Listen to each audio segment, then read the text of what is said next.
And we are live. What's up, guys? Welcome to Fed It. I got a cool little intro. I'm gonna play it right now. Let me know what y'all think. We're gonna work on it if it needs to be fixed, but let's see how the draft looks.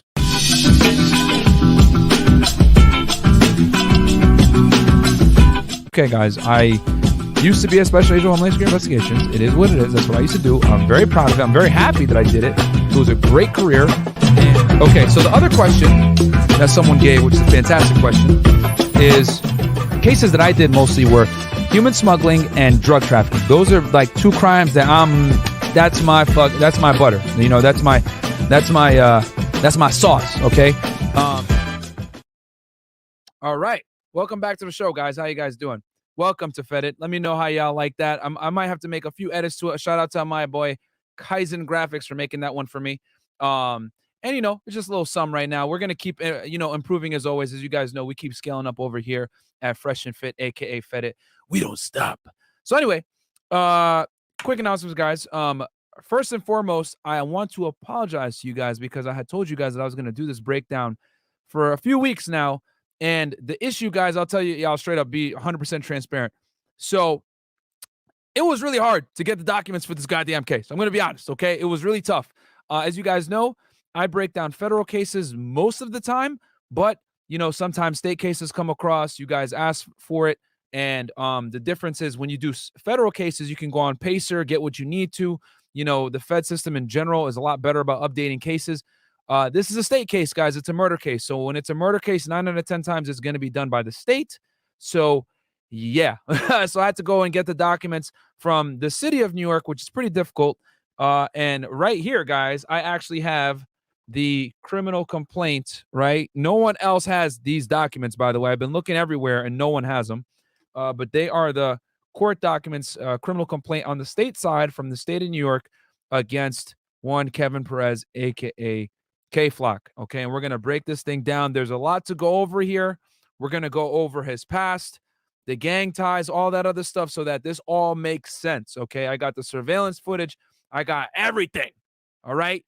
The only thing, though, guys, is that this is a pending case. There's new stuff coming out almost, every other day about this case. They recently found some DNA on the gun. We're going to talk about that as well. We're going to talk about a bunch of things. So, yes, we got a lot to talk about. But no, definitely, I got some transcripts that are on the way as well. Shout out to Christina. She helped me get the court transcripts. He actually had a court hearing on January 4th. It was his arraignment, right? Yeah. Yeah, it was his arraignment. So he had an arraignment. And guys, for you that are wondering, your arraignment is your formal, essentially, an arraignment is like, it's like an initial appearance, but like more formal. So like when you first get arrested, you must be brought in front of a judge within, 24 hours. You know what I'm saying? Or at least read your rights and, hey, you have the right to remain silent. Anything you say can be used against you in a court of law, blah, blah, blah. And, whether that, you get bond or you get remanded, right? In this case, he was, I think they sent him to Rikers, right? And right now he's actually in isolation because he has a contagious disease. I don't know what it is. Maybe it's the beer bug or something else. But right now he's like isolation in Rikers. And he had an arraignment on January 4th, excuse me. And, he pled not guilty. He was there with his attorney, which we're going to talk about that as well.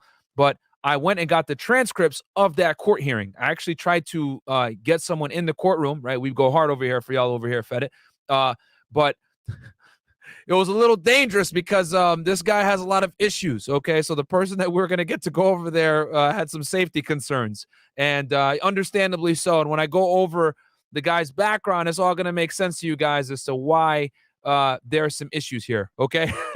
So let me go through some of these chats real fast, and thank you guys so much for donating to the channel and supporting. All this goes right back in, as you guys know. I'm going really hard for y'all guys, sending people out to the courtrooms and, getting the documents and everything else like that. Obviously, it's a fairly time consuming, but we're out here for you guys. So let me see here. I'll read these chats and then we'll get into this bad boy. And I hope you guys checked out the music videos I told you guys to check out before the show. If you didn't, it's okay. I'll give you a quick little brief synopsis, but I kind of wanted y'all to get in the vibe. You know what I'm saying? Hear the music out so you guys kind of know what I'm talking about. But anyway, Prince here, $20. Want to give a quick shout out to you, Myron, for standing up against groupthink. I was born in Africa and really understand how luxurious our lives here as an American. Thank you so much. I appreciate that, Prince. And then we got $10 here from Prince again. Thank you so much. American, LOL. I know what you meant. LOL. I don't get to catch these lives often due to work, but I got to respect the grind. Keep it up, my African brethren. Absolutely. Contrary to popular belief, guys, yes, I am black. My parents are from Sudan. I was born in the United States. Speak Arabic, speak English. My Arabic is trash now, though. And yeah, I definitely know what it's like growing up in the United States as an African American, guys. For all those that try to say, "Oh, you don't know what it's like," I definitely do, bro. I was discriminated right next to you in the grocery store, my friend, or any other place. So it is what it is. They looked at me crazy too. Let's see here, but we ain't here to talk about race. We're here to talk about cases. Notoriously, hey, I think you might be the new member, the first member of Fedit. So welcome, my friend. Someone said Christina Gaines, LOL. No, she helped me a lot with this case. She got me that criminal complaint. We had to actually have someone go to, the precinct, get it for us. They actually recognized Fresh and Fit, and they're like, "Hey, we got y'all," and they love the channel, and they hooked it up. So shout out to them. Fresh and Fit is worldwide. Even if though people want to hate and say all this other crazy stuff, hey, we got a lot of supporters. We rock with you guys, and thank you so much. You already know I'm here. Keep up the grind, and you'll for sure pass all these other YouTube channels that do this. Yeah, I mean, guys, I'm not even trying to toot my own horn here, but there is no one else that David K, a member, thank you, welcome to the team, my friend. There is no one else that breaks down these criminal cases from the perspective of a former law enforcement person. I was a former special agent of Homeland Security Investigations. I'm familiar with how the state works. I'm familiar with how the feds work, and we're going to break this down, and I'm going to give you guys a unique perspective that no one really gives. Everyone gives lawyer perspectives or whatever, but I'm going to give you all the law enforcement perspective. Peanut Patootie, shout out to you all the way from the UK. Happy Sunday, Myron. Looking forward to getting into this case. Shout out to UK crew, awake right now, supporting. Thank you so much. Shout out to Great Britain. And, yep, David K., welcome to the team. And let's see here. And then Brian Williams, welcome to the team. I'm going to get new badges, guys. Don't worry. I just was, launched it today, but I'm going to get cool little badges. We'll make the FBI badge the most basic one and then just work our way out. Just kidding. Shout out to anybody out here that might work for the Bureau. Okay. So today's topic, as you guys know, we're going to talk about K-Flock. K-Flock is probably one of the hottest, or at this moment, probably one of the hottest artists in New York City. Shout out to New York City. As you guys know, I'm a big fan of hip-hop. I love drill. As funny as that sounds, given my former career. Drill, hip-hop. And Angus Black 179. Hey, Myron, loving the new channel. Keep it up. Got y'all, man. And guys, do me a favor, like the goddamn video. But anyway, so K-Flock is probably one of the hottest artists of 2020. Great musician. You know what I'm saying? He has the Bronx Drill sound, which for some of you guys that are wondering, well, what the hell is drill? Guys, drill is a style of hip-hop that kind of glorifies killing each other, drilling on each other, as you would say. But hey, the artists are very talented. It started in Chicago, right? Shout out to Chief Keef. Got to give him his flowers. And it expanded. You know what I'm saying? And then Chief Keef started drill, right? Got to give him his flowers on that one. And then what happened was the UK started the UK started doing drill music as well, and they started using these very unique beats. Okay, and what happened was those beats, right, got pretty much imported over to Brooklyn, and then a guy named 22Gs, right, started was the first one to really start using these beats, and then bang, the rest is history. All the Brooklyn artists, now that are using the drill beats, the 504s, the Chef G's, etc. And I like everybody. Coach the Ghost. I like the Woo rappers, Pop Smoke, obviously. I like the Cho rappers like Coach and 22Gs. I like both. I think both of them are very talented, and I enjoy both music. I'll listen to a Pop Smoke song, then I'll listen to a 22G songs, then I'll listen to a fucking I'll listen to another Pop Smoke song or a 504 song, and then I'll play a Coach the Ghost song. I just go back to back, go back and forth. You know what I'm saying? It's great stuff. But yeah, UK had the beats first, and then the New York rappers started using them. Then from there birthed Bronx Drill, right? Which Bronx Drill is unique because it uses like certain synthesizers, and they sample a lot of things, which we're going to talk about here in a second, which is why I wanted you guys to listen to that Dthang song. Someone I used to know. Extremely disrespectful. But we're going to get into that here in a second. So let's start with who is K-Flock. Okay, so boom. So here he is, guys. Young guy, Kevin Perez, okay, aka K-Flock, born April 20th, 2003, rapper, right? Obviously, 18 years old, man. Goddamn. Bronx, New York, sign, zodiac sign, who cares? Ethnicity, I think he's Hispanic and black, or it might be Dominican. And then, yeah, net worth 1 to 2 million. He did, people basically, from what I understand, he had recently signed a 7-figure music deal. And yeah, he was literally, it fucking hurts me, man, to see, someone's career get stopped short like this. You know what I'm saying? Especially given the charges that he's currently facing, which we're going to talk about, murder. Okay. So yeah, so that definitely is not good. So now that you guys know the bio, so how did this guy get popular? All right, so let's go over to his YouTube page real quick, give y'all a little bit of a background on who this guy is. You know what I'm saying? Go, and we're also, don't forget to support and subscribe to the channel. I'm gonna show you guys how to do that. Let's see here. Where the hell? Boom. Okay. So here's his YouTube channel over here, guys, right? So don't forget to always subscribe. You know what I'm saying? Don't be a hater. Subscribe to the channel. And he has a lot more views than I do on this channel on poverty. And so the song he has right now, guys, is Be Honest remix featuring G Herbo, right? Another Chicago drill rapper, actually. And here he is. Here's the YouTube channel. Is You Ready? We're going to talk about this song a little bit because this song kind of ignited a little bit of a beef that he has going on, which we're going to talk about. And here's some of his other joints. So and then Being Honest, his big hits are Is You Ready? This one right here, Brotherly Love. This one is kind of what put him on the map. And then Being Honest, which I don't know why PSA also is one of his top ones. I don't know why Be Honest isn't on here. But here's the remix that he had with G Herbo, which came out 2 months ago, right? But right before he got locked up. Oh yeah, Being Honest. There we go. Bang. Okay. So these are his main joints, right? So yeah, go check out his music after. You know what I'm saying? Hopefully the guy is able to get out of this. But anyway, so that's his YouTube channel. Those are some of his songs, right? That he's known for, that kind of put him on the map. You know what I'm saying? He's by far the hottest rapper out of the Bronx right now. There's no disputing that. I know he had a little bit of issue with a guy named Ron Suno, because there was basically like a little tangent here. I didn't really have this on the list, but I just know this from listening to the music. There's this guy named Ron Suno. He's also a Bronx rapper. And he got famous off social media, doing this little thing that he would do where he would do the weave joint. And, he got famous off that. And he also started rapping as well. And he got known mostly for his social media stuff, not really the music like that, but he still raps as well. He's done like, he's done collabs with Fabio, all that other stuff. He's definitely got in there. But him and K-Flock actually got into a fist fight at Rolling Loud over, who's the king of Bronx rap and everything like that. But, at this point, right now, K-Flock has a way bigger buzz than he does. You know what I'm saying? Let's just be honest. But, obviously that's going to cause issues. You know what I'm saying? In hip hop, it goes up and down. You know what I'm saying? And it is what it is. It's a very competitive music genre. And they got in a legit fist fight over in Rolling Loud. So a little side note there. But anyway, so let's go with, so let's talk about his background, okay? Because this is the stuff that kind of shocked me. This dude's only 18 years old, and he is yeah, basically, guys, he's a gang member, okay? He is a member of the Sev Side set of the Bloods, okay? And there's 3 main gangs in the Bronx, guys, that I want to let you guys know about.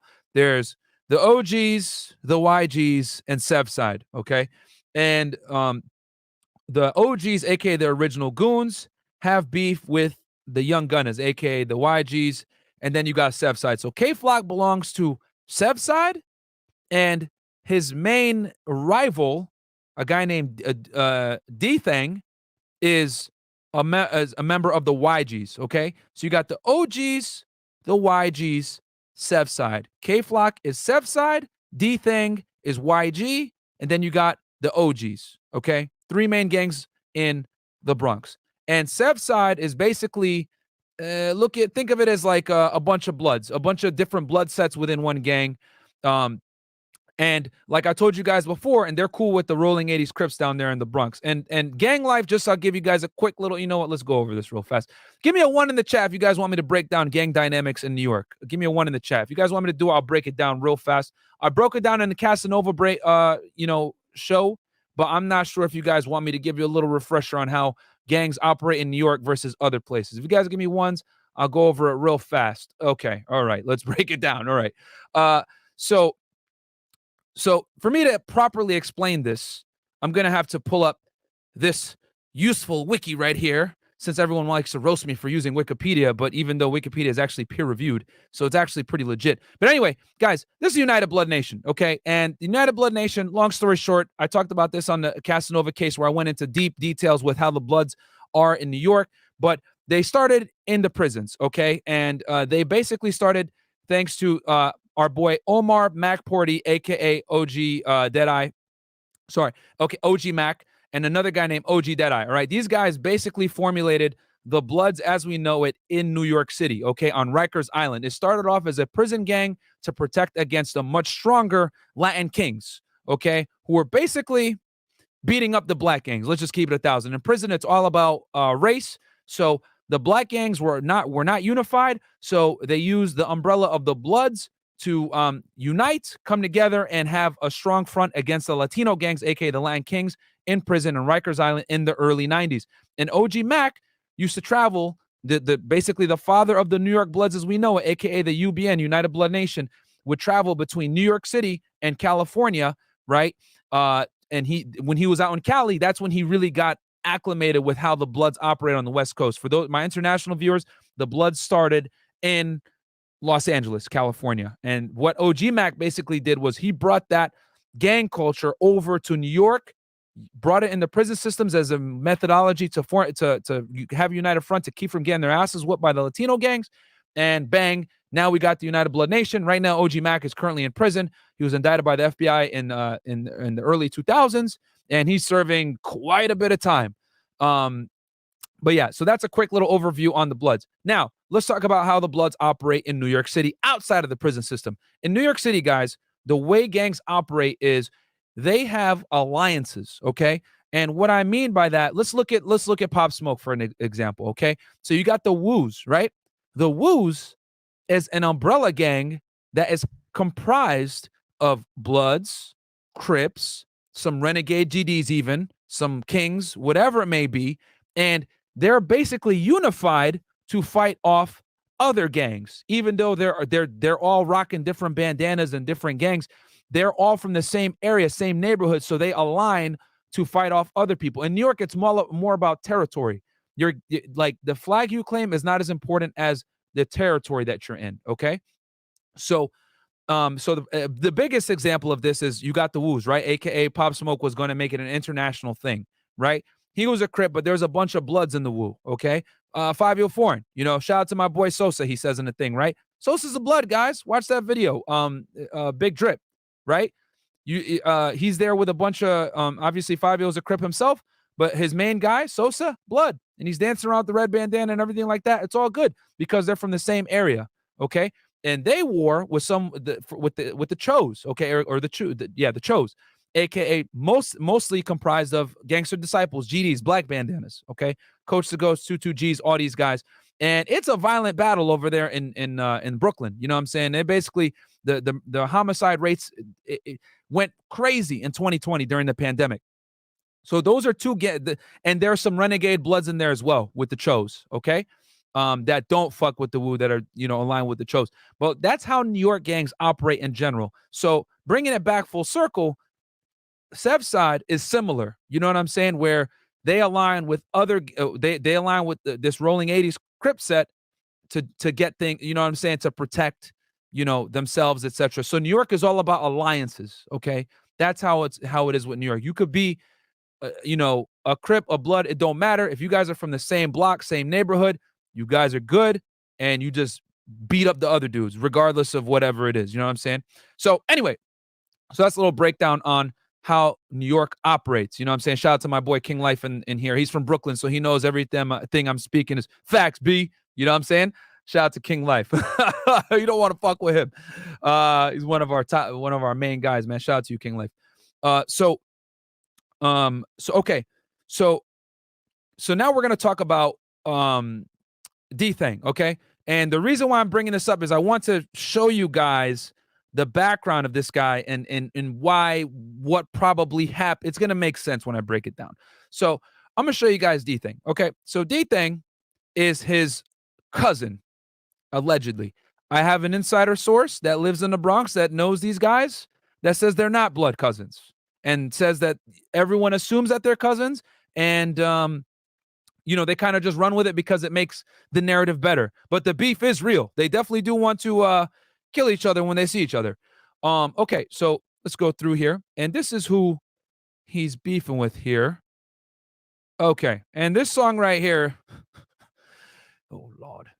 It always amazes me how hip hop has changed so much. It used to be like Nas and Jay-Z, like, just talking shit over wax. You know what I'm saying? Maybe I'll slap him if I see him in person. These dudes are actually killing each other, bro. Okay, so this song right here, hold on, let me pull it up. Okay, there we go. So this name of this joint is called Talk Facts. Okay, and it's obviously muted, guys, because I don't want to get hit with the copyright. But okay, yeah, it's muted. All right, so here they are, right? YGs in the background, etc. And just I'll give you guys the cliff notes. This song is basically a diss track where Dthang is openly making fun of dead people, okay, that they killed or people that got killed from the opposing gangs. All right, literally talking about real life events of people that were murdered. And the crazy part is all these guys are fucking kids. I'm talking 14, 15, 16, 13. Some of the people that they're talking about that got murdered or 12 and 13 or 14. And it just, it's really wild, man. The Bronx is the most dangerous borough in New York. I would say Brooklyn is a close second. And this is not a game, guys. They're literally talking about people dying. And you can see in the background, you can see, like, you can look at it, like, these guys, I don't even think these guys have beards. Like, no barely any facial hair. You know what I'm saying? And they're talking about smoking ops and all that other stuff. This is basically, think of this as the New York version of Who I Smoke from Young and Ace and them, where they, talked about Fulio's dead homies. You know what I'm saying? Extremely disrespectful. This drill wave is a whole other thing. I'm 31, guys, so I remember, the ethers and the takeovers and the blood in my eyes and the wanksters and stuff. This stuff doesn't even come close to what these young boys are doing. This is crazy. And these lyrics are real. They're talking about real people dying, real people getting stabbed up, etc. And as a matter of fact, Dthang here, who, just so y'all know who he is the one right here. This is him on the left, okay? And I think and that's Bando. Okay, so yeah. So this is him right here. He's doing the main rap, and this is his joint. And the name of the song is called Talk Facts, but they're using a sample of someone that I used to know. And you can hear it in the background, someone that I used to know. And they're talking about dead people. So, I mean, is this guy even 21 to be drinking this Hennessy? God damn it. So many crimes probably be broken right now as we speak. Marijuana, you know what I'm saying? Yeah, anyway, yeah. Young boys acting crazy. Obviously, the X's, welcome to BX. Just so you guys know, you're going to notice when you watch these drill music videos that they wipe their nose a lot. They do this shit, okay? And wiping your nose, okay, or they say, we're going to wipe his nose or whatever, it's a slang term for robbing or killing somebody, okay? It's done very, doing this, you know what I'm saying? So if you see rap music video, especially drill, and they're doing that joint, yeah, they're talking about wiping noses, aka killing and or robbing someone or committing some kind of felony or crime. So okay, so you guys get the gist. Okay, check out the song. After, you know what I'm saying. No, actually, where's he at? Don't forget to like the video, by the way, too. Show support for these guys. Even though I wish they weren't doing this, but it is what it is. But you as a fellow YouTuber, I'm gonna like the video and subscribe. Hopefully they're able to stop this bullshit. But it is what it is. Okay, pause that. Okay, now what this song basically did, right? Let me close this tab as well. As you guys know, I got a million tabs. So he talked about a bunch of dead people in that song, right? And one of the people that he actually talked about is this dude right here. Okay. And I'm going to bring this all full circle here for y'all in a second. Let's see here. It's give me 1 second, guys. I got a lot of tabs open here, so I'm making sure that I got the right one. It's, God damn it. Actually, while I pull this up, let me see here and make sure I didn't miss any chats. Oh, welcome to our boy. Y'all said I'm loving this. Prince became a YouTube member. Shout out to you, bro. Welcome to the Fedit team. Okay. And let me see here what else I got. If I can't fucking find it, I will literally make another tab and just pull it up for y'all. And then we got here M4 Pierre. Ron Suno, hot caca. He just mad. A kid is out.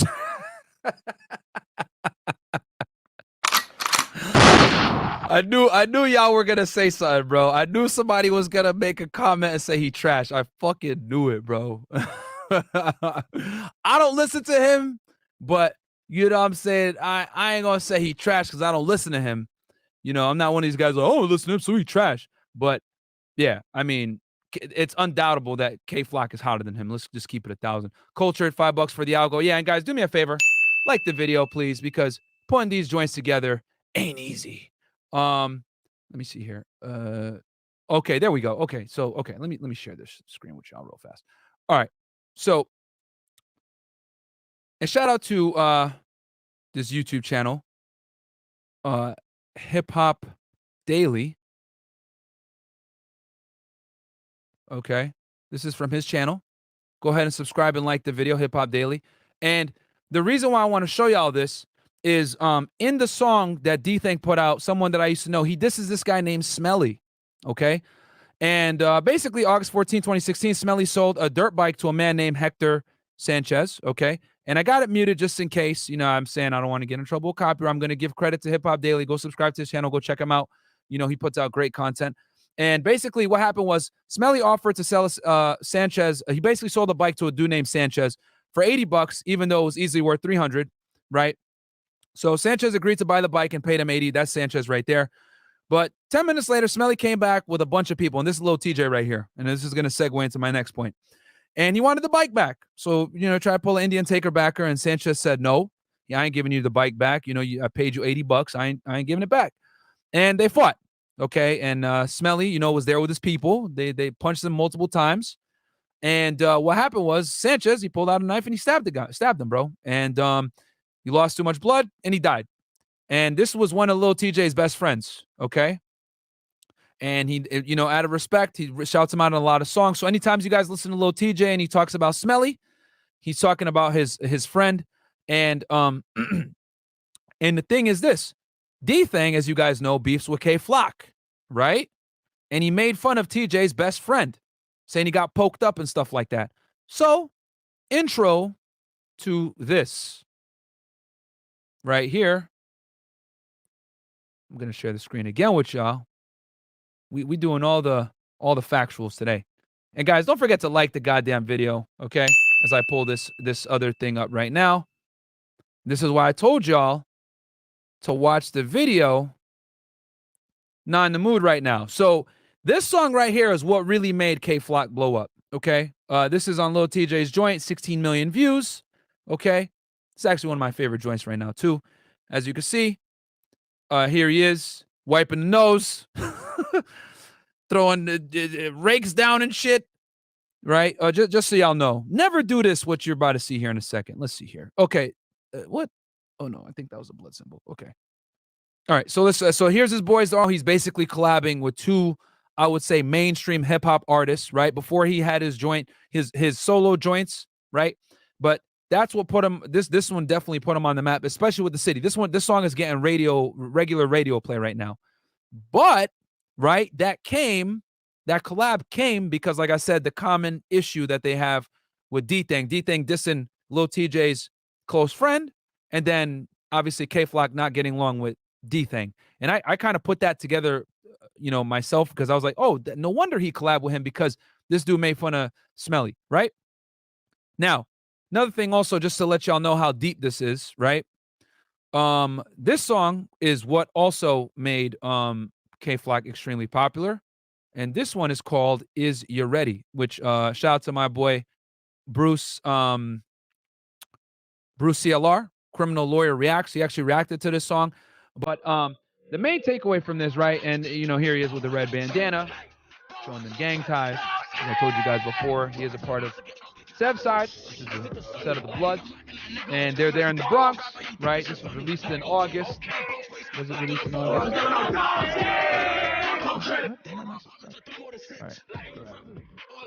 All right.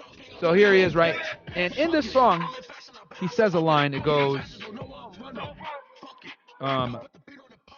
boy, ask my ops. It could get ugly. I could do like Ice did Sonny.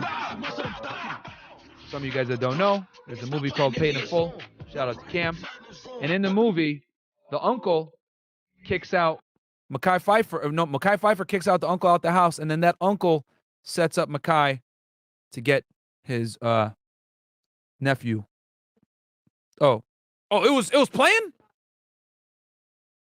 No, I don't think it was playing. It wasn't playing because I got the tab muted. Oh shit, no, and I didn't have the tab muted. Oh, okay. Well, might have to mute that part. Oh well. But anyway, y'all got to hear some shit, right? So anyway, how come I didn't hear it though? I don't know. I didn't hear it until now. Yeah, whatever. All right. So anyway, it's fine. I'll be able to deal with it after. But anyway, so yeah, guys. So let me hit stop sharing real fast. So Is You Ready? That was a song that he did where they were basically he was dissing Dthang because him and Dthang are allegedly cousins. Again, like I said, I've been told that they're not really cousins, but mute Myron, we heard it. Hey, I'll put y'all on then to some music. How they make money with so much heat? Bro, that's a good question. I mean, you get radio spins, man. You get radio spins, you get streams, etc. So people love it. The beef makes people want to watch. You know what I'm saying? Unfortunately, human beings love drama. Y'all should know that from fucking watching us. You know how many people make videos on us, right? They're like, oh, there's an exposed video on Myron. He kisses guys. Oh, he must play for the other team. You know what I'm saying? Like, people are out here saying a bunch of crazy shit, bro. You know how it is, man. The drama sells, even if it's not true, bro. You know what French Montana say? When the hate don't work, then they start spreading lies. It is what it is. You know what I'm saying? So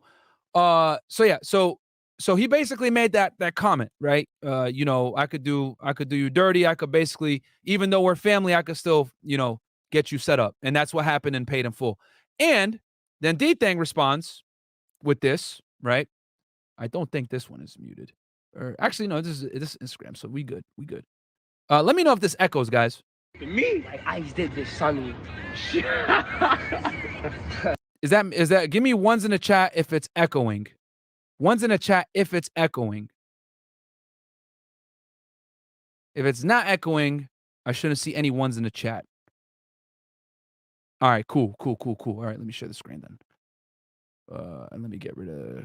All right, let me start closing some of these tabs. Give me 1 second, guys. Boom. Okay. So. Okay, so it's not echo. All right, perfect. All right, so I'm gonna share the screen with y'all real fast. Show y'all this. So that song, Is You Ready, led to this. Dthang goes on Instagram, right? He ain't related to me. Like Ice did this Sonny. Can't wait to see Auntie now. He's gonna learn today. I ain't gonna lie. Tell niggas stop playing with me, bro. Gangsta, bro. Tell niggas stop playing with me and ain't raps, bro. For real. And you know what's funny? They're both in jail right now as we speak at Rikers, and they've been dissing each other through the phone. Soldier Boy, kiss me through the phone. Oh, there is an echo? There is an echo? Okay, don't worry. I got y'all right now. Give me 1 second. I'm going to put this bad boy on Firefox, and we going to do this again. Apologize for that, guys. Apologize for that. All right. Let me get this thing fired up. I'm always ready with the contingency, baby. I'm Chris Part 2. All right. So let me pull this bad boy up. All right. Windows. Okay. So here we go. I'll play it. So this is his response. Just a reminder. This is his response to K-Flock's Is You Ready, where he says, hey, I could do you dirty like Ice did to Sonny, okay? Or wait. He goes, boy, ask my ops. It could get ugly. I could do like I've done, like Ice did Sonny. And that was, and by the way, that song became a hot record in New York. This was released in August. Hot 97 was playing it. So obviously, Dthang is going to feel some type of way about that. You know what I'm saying? Hot 97 is the main radio station in New York. Your record gets played on there. It's going to be a problem. And then this is what led to him getting the feature with Lil TJ that I just showed you guys earlier in 5 Foreign. Ice did this Sonny. Shit related to me. Like Ice did this Sonny. Can't wait to see Auntie now. Huh. Just gonna learn today. I ain't gonna lie. Tell niggas stop playing with me, bro. Gangsta, bro. Tell niggas stop playing with me and they raps, bro. For real. Okay. So there you go. Let me just stop sharing on that one. All right. So now y'all know how deep the beef is. You know what I'm saying? Whether they're family or not, it don't matter. There's an issue. Video sound all good now. Thank you so much. All right, King Life. I think it only echoes when the headphones are too close to the mic. That could be potentially what it is. Let's see here. Okay, so there was some echo. Yep, I see that right there. Matthew Hussey, thank you so much, King Life. Have you ever been contacted by your old job regarding information you have said pertaining to the agency, how they operate, etc.? No, because everything I provide you guys is public information. I never talk about any type of classified information. And to be honest with you, I rarely dealt with classified information. You know what I'm saying? I was aware of it, but I didn't really deal with it because, like I told y'all before, I was focused on building big cases. And when you do big cases, it's very difficult to deal with classified information because that information cannot come into criminal courts. Okay. But yeah, everything I talk about, guys, is public information. So no issues there. Gla. Okay. TGO Kurt, thank you so much. I appreciate that greatly. And let's see what else here. Up yours 6987, $5. How they, oh, yep. We talked about that one before. Like I said, when it comes to hip hop, guys, attention is the currency. Good, bad, whatever it is. As much as people want to talk shit about, 6ix9ine, he was able to draw himself a lot of attention and make a lot of money when he came out of jail, allegedly as a snitch. The Gooba music video was a genius marketing move. And the way he did it with the IG Live, he put his, he went on, put himself up on Times Square.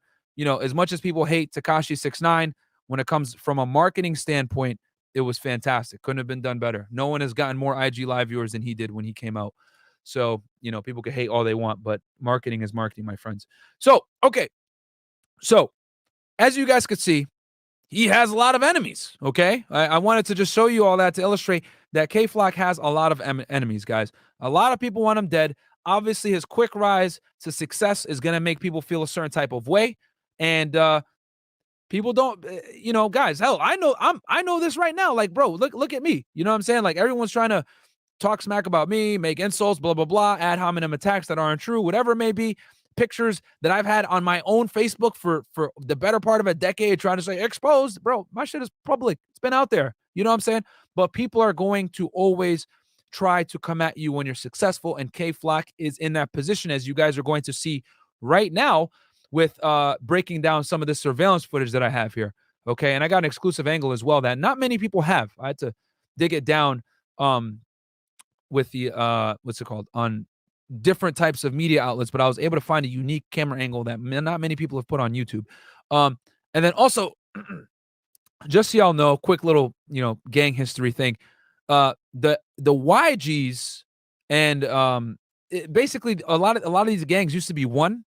And what happened was there was a fight, or like gang leaders ended up betraying each other and they split off. You know what I'm saying? In the Bronx. So that's kind of where this gang war started from. It was basically, they used to be one, and there was an issue there. There was a gang leader was killed in a bar fight, and that led to the, the collapse of the unity and the issues. So, okay.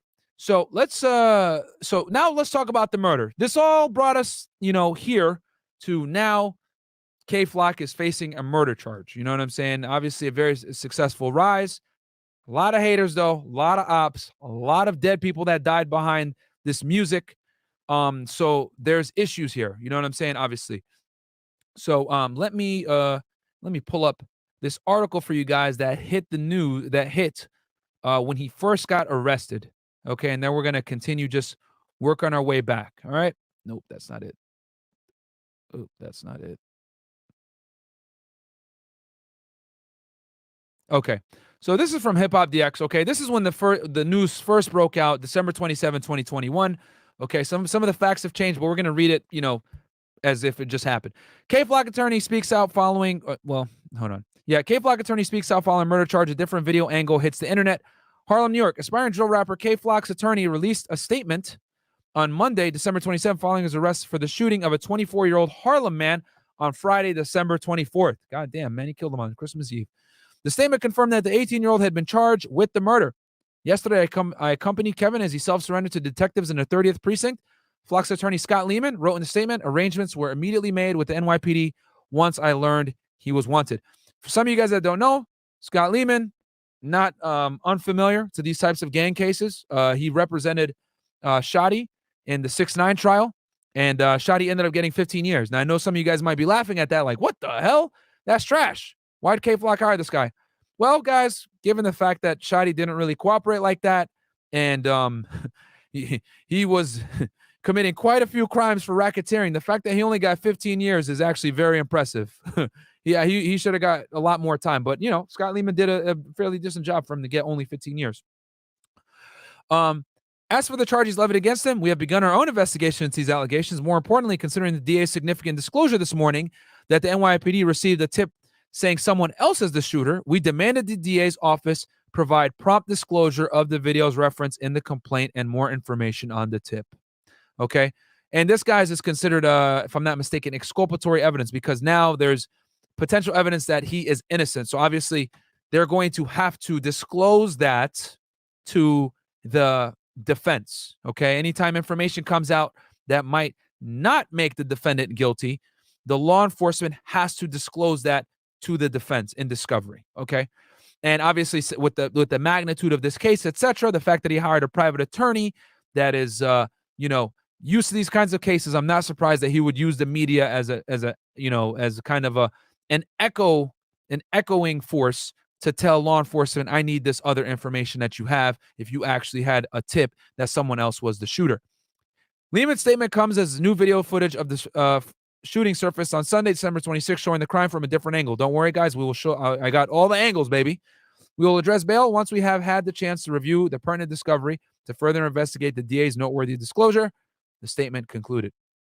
Okay, so where are we at? We basically got some generic information that K-Flock was involved in the shooting. So let's go over the footage, and then we're going to go over the criminal complaint, go over the footage again, and kind of piece it together like we did with the Pooh Shiesty case, all right? So before we get into it, give me some goddamn likes, all right? Because we're really about to break this bad boy down. Ain't nobody else doing this on YouTube. Hope you guys are enjoying the show. And also, if you're the first time here, go ahead and subscribe to the channel and like the video, because ain't nobody else doing this, all right? So, okay, let's see here. Make sure I got my notes. All right. So we're going to pull up. Close some of these tabs. Give me 1 second. All right. So I got 3 different camera angles that I'm going to show you guys. All right. So we're going to start with the first angle that was first put out to everyone and work our way back to the angles that not many other people have. All right. So give me 1 sec. Okay. Bam. Okay.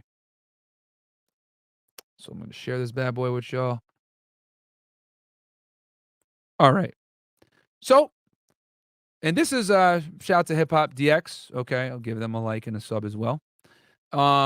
They got the first angle. All right. This is the most common angle. Anyone that reacted to this basically played this clip. And this is Scott Lehman's statement, guys. By the way, that I read to you guys. Yeah. Okay. So let's play it. So this is the first angle. As you guys can see, this is in Harlem. I don't know why the hell he was in Harlem, but in the jeans up top right there, that's K-Flock, okay? He walks by a barbershop, and this guy comes up and addresses him, all right, with the chancletas. Shout out to Spanish Harlem, all right? and he addresses him, right? Hey, so what'd you say? I do got a pair of Timbs. And then you see the guy in the sweatpants. Oh, shit, he runs to him, right? And basically that's when the shots were fired. So that angle, not too good, right? Not too good. See, because as you can see, he's walking, right? Here, that's him right there. I think that's his relative right here, if I'm not mistaken. Someone was saying it's his girlfriend, but it's a smaller, it's a younger girl, female. And there he is with the Mary jeans. I forget what jacket that is. It's really expensive. Montclair, I think, and then the Jordans, rare Jordans, right? And then that's when he's addressing the guy here, and they have a little bit of a verbal altercation, and he just walks away. You can see him kind of wave his hand against him, and then here he comes again with the chancletas at the barbershop, getting fresh. Man, it was cold, bro. My man is crazy. Sandals and socks in this cold-ass weather. And then here's the other dude kind of trying to see what the ruckus is about. I think he's wearing the Jordan 6s right there, if I'm not mistaken. And then, bang, that's when the gunshots are fired, all right? Okay, so that's the first angle. Let's look at the next angle here. And this angle comes from academics. Shout out to academics, all right? Also, don't forget to like his videos and subscribe. So this is from the front. You can see here, K-Flock right here, girl right here. Let's enlarge this bad boy. So they walk by, and your boy comes out. Hey, bruh, what'd you say? Walks out. And then you don't really see much. You see this guy, right? Dude coming out to kind of investigate what's going on here. And then the shots erupt, and then people start running. Hey, what the hell? Right? So, you know, people are like, what the hell's going on? Trying to come out to investigate, etc. Okay? So that's the second angle. Not that good as well. Right? Now, here's the third angle. And guys, give me some... before I show this goddamn angle, I need to get the likes up, bro. Because this angle right here that I'm about to show y'all, not many people have it. I had to scour Instagram to get this joint. Okay? What are the likes at right now? What are the likes at? We got 1.5K y'all in here. Do me a favor. Like the video. Get me up to at least 1.3K. There's 1,500 of you guys in here. Like the video. Get me to 1.3K. I'm going to show y'all this angle. Then I'm going to pull out this court document that I got here, which, by the way, is right here. But I have it in PDF for you guys as well. No one else has this document, by the way. We're going to read it as usual. We read the court documents. And then we're going to talk about, you know, breakdown and everything else. So like the video, guys. It's not that hard. All you got to do, see that nice little thumbs up at the bottom left of the video. Click that like button. Then I'm going to show you guys a third angle. Read the court document. We're going to go through this bad boy. All right. So let's see what the likes are at right now. And I hate to do this, guys, but we need it for the YouTube engagement. That's how the channel grows. You know what I'm saying? So like the video, because ain't nobody else going to give you guys a more thorough breakdown on this case on the internet. All right. All right. Let's see here. And shout out to all you guys in the chat. Shout out to the mods. Sebastian here, $5.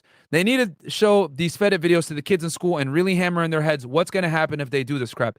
Yeah. I mean, dude, it's sad. These guys are young. I'm telling you, like a lot of the people that they were talking about in that song, who I used to know, kids, bro, kids in high school. Cigar Man 85, just want to donate. Thank you so much, bro. Appreciate the love. Shout out to all you guys. Shout out to mods in here, putting in that extra work. You know what I'm saying? Let's see here what we are at the likes, guys. 1.3K likes, and I will continue the breakdown. Y'all getting a lot of heat, man. You guys are getting education in gang politics, the Bloods, how gangs operate in New York, music videos, lyrics, all that stuff. I see 1K. 1.3, guys. Get me to 1.3K likes, and I will continue the stream. I'm going to show y'all this footage that not many people have. Okay? It was a pain in the ass to get it, but I'm really glad I got it. Shows a whole different side that might help K-Flock's case. What are we at here? We're at 1.1. Hey, guys, I ain't continuing the show until we get 1.3K likes. Y'all think I'm kidding around? I ain't kidding around, all right? I need them likes up, all right? I need it. I need the likes, or else we won't continue, all right? Know your role and shut your mouth because the people's champ is ready to talk. That's what I say every time a woman tries to tell me about intersexual dynamics. And canceled. Anyway, see, I'm just going to fuck around with the soundboard until we get these likes up, goddammit. And from what I see, you know, a lot of people must be new here because a lot of people come on, yo, I like the breakdowns, but your sound effects are annoying. Well, all I got to say to that is, number one, it's extremely entertaining. And then, really, if you don't like the sound effects, It doesn't matter what you think. so you could go somewhere else with that bullshit, all right? Because we gonna keep using the sound effects over here.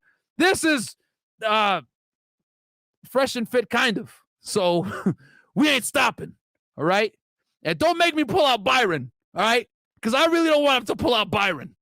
Because if I pull out Byron, that's gonna be bad. That heckler that called in on Friday's show, he knows what time it is. He ain't never gonna fucking try to disrespect us again, goddammit.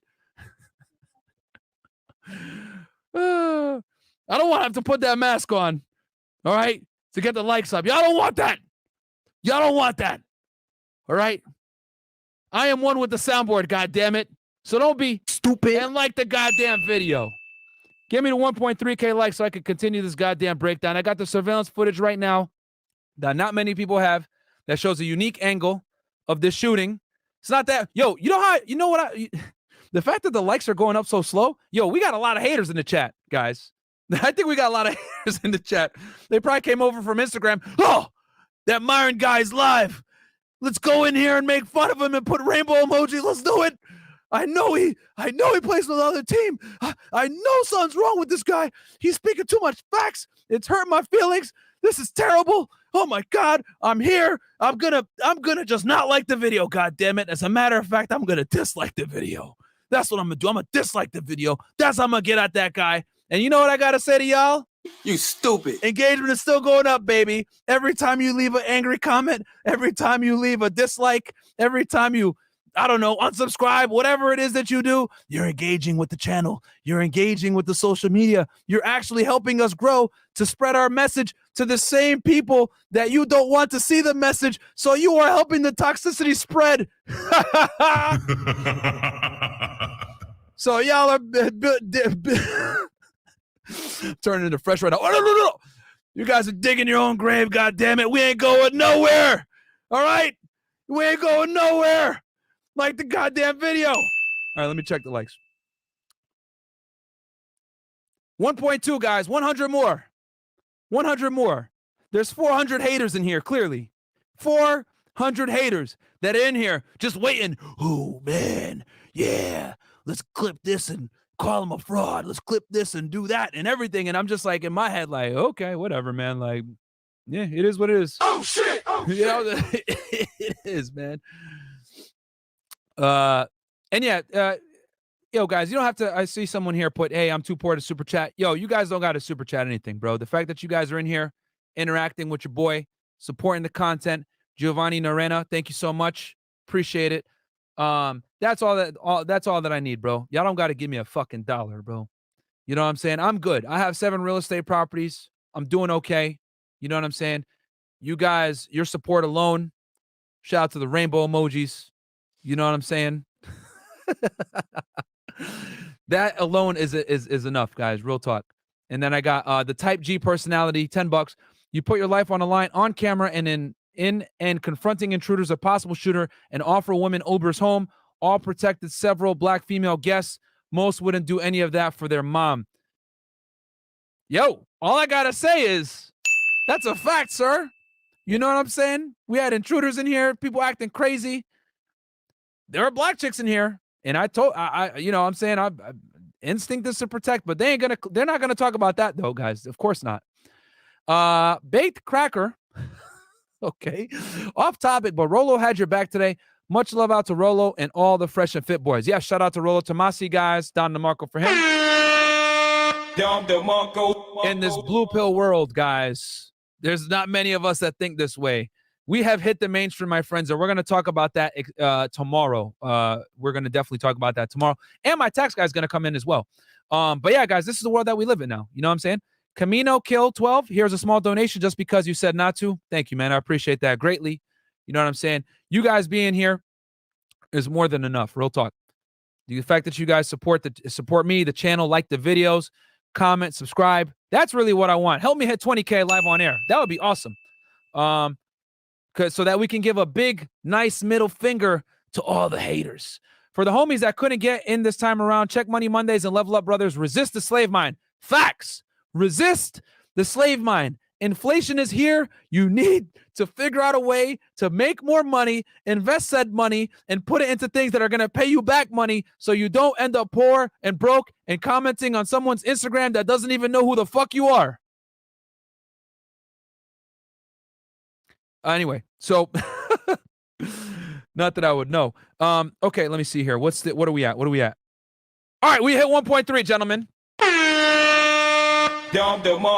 And you know, the one or two ladies that are in here, Pina, I think you and maybe two other girls are in here. So all right. So yeah, we're at 1.3. So quick little summary, guys. Stop the show. So we went down, we went over everything, right? We went over memory lane with K-Flock's background, right? 18 years old.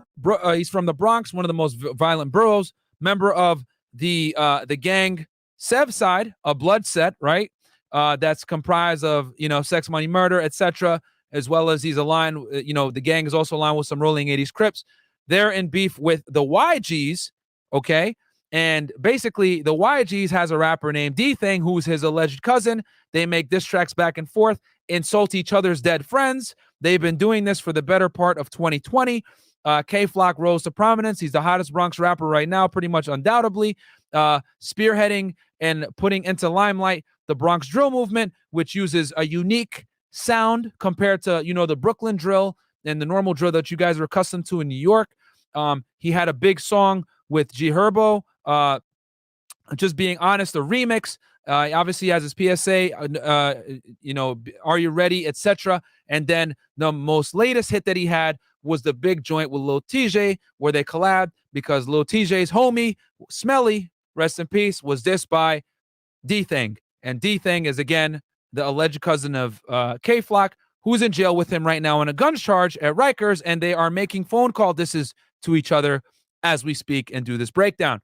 Then I talked to you guys about the murder. He was basically walking in Spanish Harlem, if I'm not mistaken, over by Washington Heights. He was walking by. Guy comes and addresses him in chancletas, says some things, and K-Flock allegedly shoots him. Let's review the third angle, okay? Hope you guys enjoyed those cliff notes there. So this is the third angle right here, guys. This was a pain in the ass to procure. So like the video just for the fact that I had to get this goddamn thing. But I got it. All right. So here we are. This is another angle. And let me enlarge this bad boy for you. Hopefully YouTube doesn't flag this for violence. But if it does, it does. You know, it's for educational purposes. All right. Viewer discretion is advised. Oh, sorry. So as you guys can see, K-Flock is walking down, addresses the person. It's like, yeah, you know what, bro? You ain't worth it. And you can see he's reaching here a little bit in his jacket. He's walking with the relative, grabs her hand. This dude is talking. Hey, well, what? What'd you say, bro? And he's reaching in his jacket. And the next thing you know, bang. And the dude that we saw before that was being nosy goes to grab him and see what's going on. And then the other people come out as well. Let's play that again and pause it a little bit. All right, guys? So let's play that one back. Yeah. Give me some likes because that was tough to get. This angle here. Okay, so I can see some of y'all saying self-defense. So yeah, we're gonna break this down a little bit. All right. So here we go. right? So here's K-Flock, you know, wearing the expensive jeans and Jordans. And normally I wouldn't. And K-Flock has said in some of his lyrics that he would do a drill in designer. He wasn't kidding. He really lives his raps. So as you guys can see, right here, he has his hand in his waistband. And, you know, he's a thin guy. So me, personally, I could tell y'all from my training experience, when I carried my firearm on the job, I carried appendix carry, which is in the waistband in the front. Why? Well, you can easily access it from there. You know what I'm saying? And it's good. You got a t-shirt, you can roll it over in the front. You can actually get it while you're sitting down. You know, if you got your gun anywhere else on your side or in your back, a lot of people like to carry it on the small of their back, or not the small of their back, but like on the like 9 o'clock. That's not good because then you gotta do this shit, pull it up, and then people could see. From appendix, you can just raise your shirt up, bang, pull it out, and then bang, you got it. You know what I'm saying? So you can see here that he's reaching in his waistband in the front. And I'm not surprised. Thinner guys, I always advocate, if you're a thinner guy, carry appendix, man. You're not going to shoot yourself in the dick, get a good holster, right? So boom, he's reaching in there, and then he grab. I think it's his niece or nephew or sister, something like that. He grabs her by the hand, and he keeps looking back at the guy, right, seeing what the hell's going on. And like I told y'all, K-Flock is a popular rapper in New York with a lot of ops, guys. That's why I went through the entire history lesson with y'all as far as who he is, what gang he's with, the type of music he makes, dissing dead people on the regular. This is what's going to happen when you live that life. He lives that life, guys. He is about that life. So this is a common occurrence, okay? He's on IG Live, chasing down ops, spinning the block, running down on them and all that stuff. So this is the life that you live, guys, when you're in the streets like this, all right? So the guy continues, right? Talking smack, about to walk away. Here's something. And then you can see him reaching in his jacket. You don't know, right? And he's positioning himself like, hey, what you say, obviously in a very aggressive manner. And then bang, he gets shot twice. I think he got shot in the neck and the back. Let's play it back one more time. Okay. Here he comes.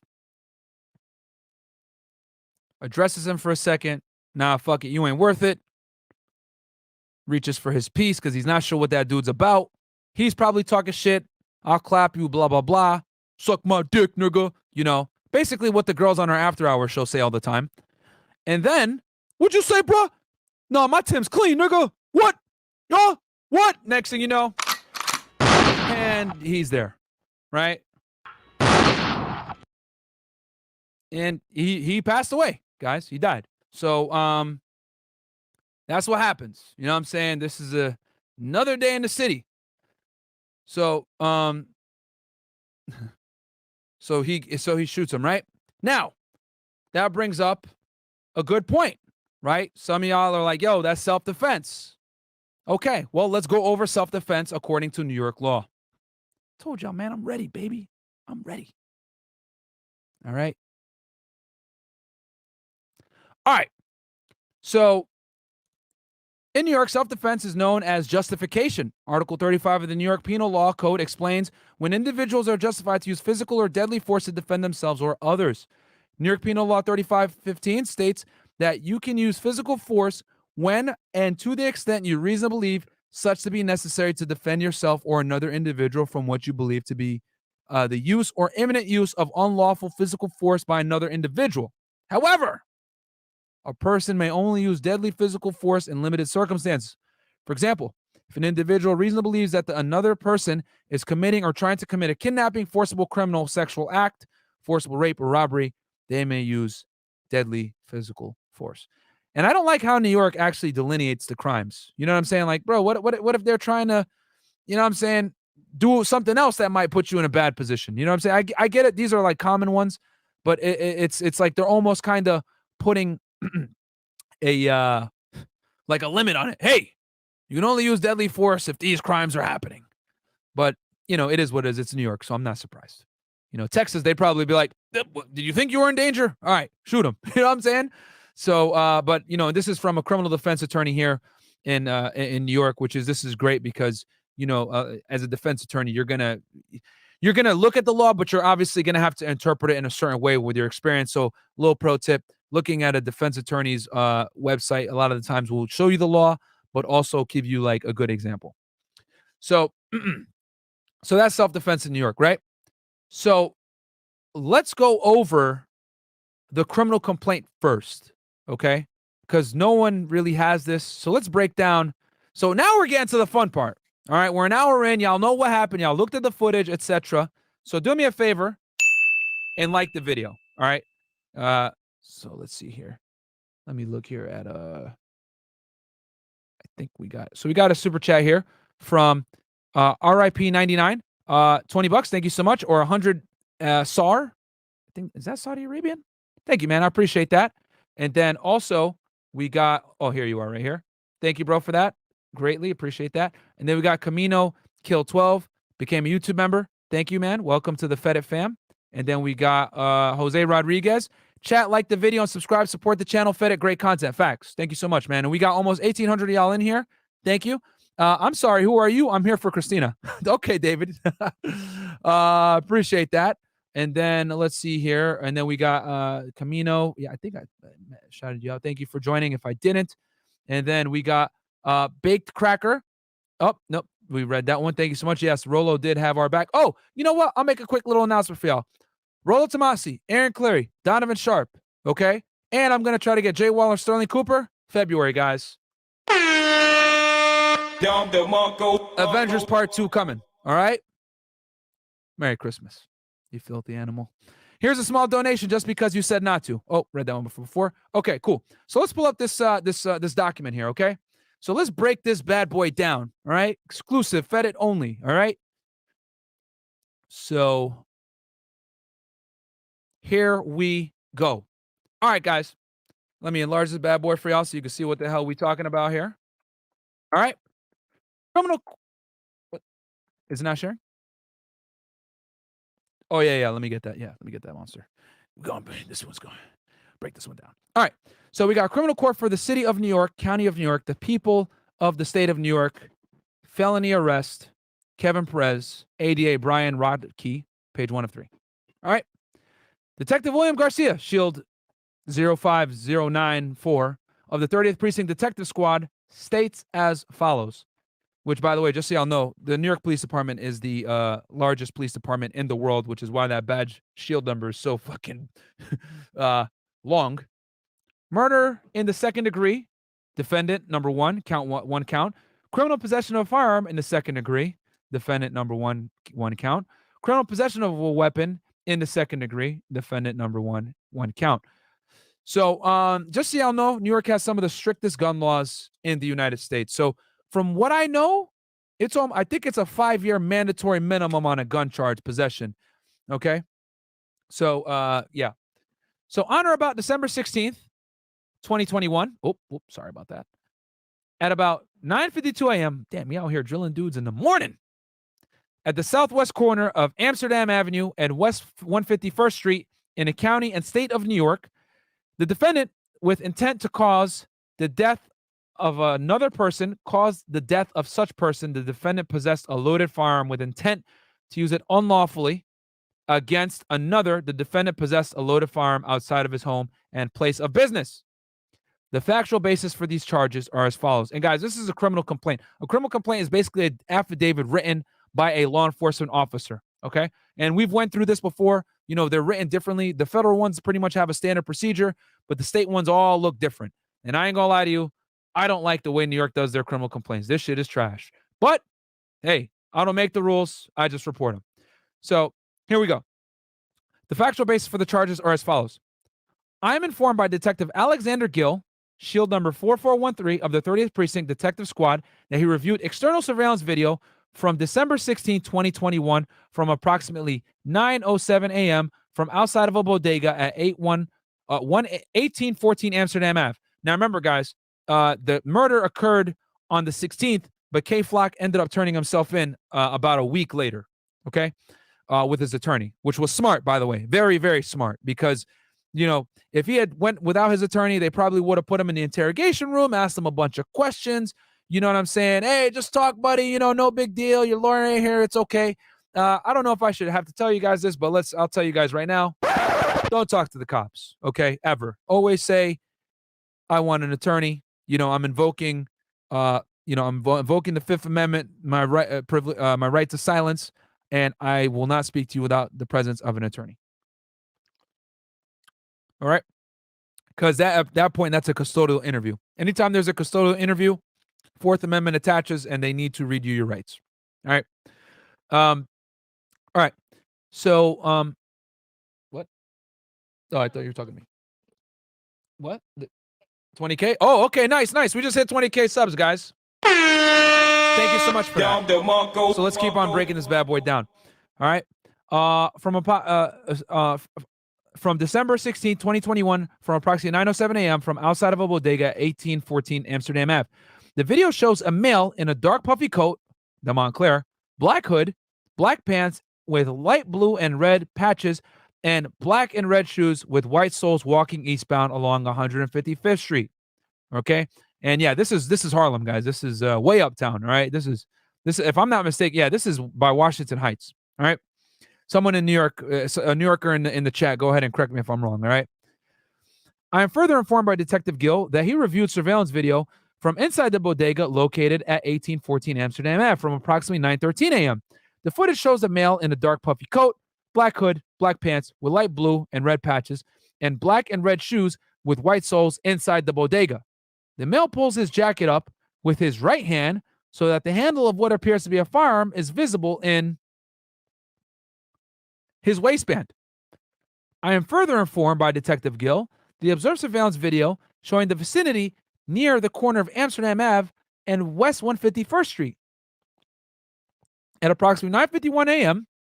on December 16, 2021, the video shows the man wearing the dark puffy coat, black pants with colored markings, and black and red shoes with white soles, walking northbound on Amsterdam Avenue towards West 151st Street. Okay, so something's going off here in my head. I don't like how this detective keeps referring to K Flock by what he's wearing and not using his name.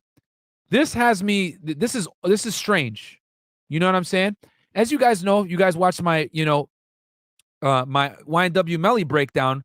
The detective refers to him as Demons, which, YNW Melly's real name, guys, is Jamel Demons. And he refers to him as Demons throughout the affidavit. And anytime you write a criminal complaint or an affidavit as the affiant, you refer to the person that's getting arrested by their last name. So it's very strange to me that he keeps referring to him by what he's wearing. Okay? Which makes me have some suspicions, which I'll talk to you guys in a bit. Well, let's keep reading this thing. But I want y'all to just kind of keep that in your mind, keep that in the back of your brain, okay? And RIP 999, 250 SAR. Thank you so much. I appreciate that. I think that's about 50 US. You're the man, bro. I appreciate that. Okay. So let's continue on. We are towards 151st. Okay. Walking northbound on Amsterdam Ave towards West 151st Street. As he passed the barbershop, the man stopped and looked inside the barbershop before continuing to walk. Huáscar Hernandez came out. Okay, this is the guy that got clapped. Came out of the barbershop and appeared to exchange words with the man in the dark puffy coat. The man in the dark coat raised his arm in the direction of Hernandez, and Hernandez fell to the ground. The man in the dark coat then ran west on 151st Street towards Broadway. I'm further informed by Detective Gill that he is informed by Detective Keisha Lawhorn, Shield 3102 of the 30% Detective Squad, that she responded to the scene and observed that Hernandez had gunshot wounds to his neck and upper back shoulder area. Detective Lawhorn observed 2 shell casings on the ground on the southwest corner of West 151st Street in Amsterdam. Hernandez was taken to the hospital where he was pronounced dead. All right, couple takeaways here. Number 1, looks like K-Flock doesn't miss. Number 2, they got the shell casings. Okay, so why use revolvers when you commit crimes, guys? Just kidding. But all jokes aside, the other thing too is that it looks to me here. Well, you know what? Let's finish reading it and then we'll go back through it. Okay, let's finish reading.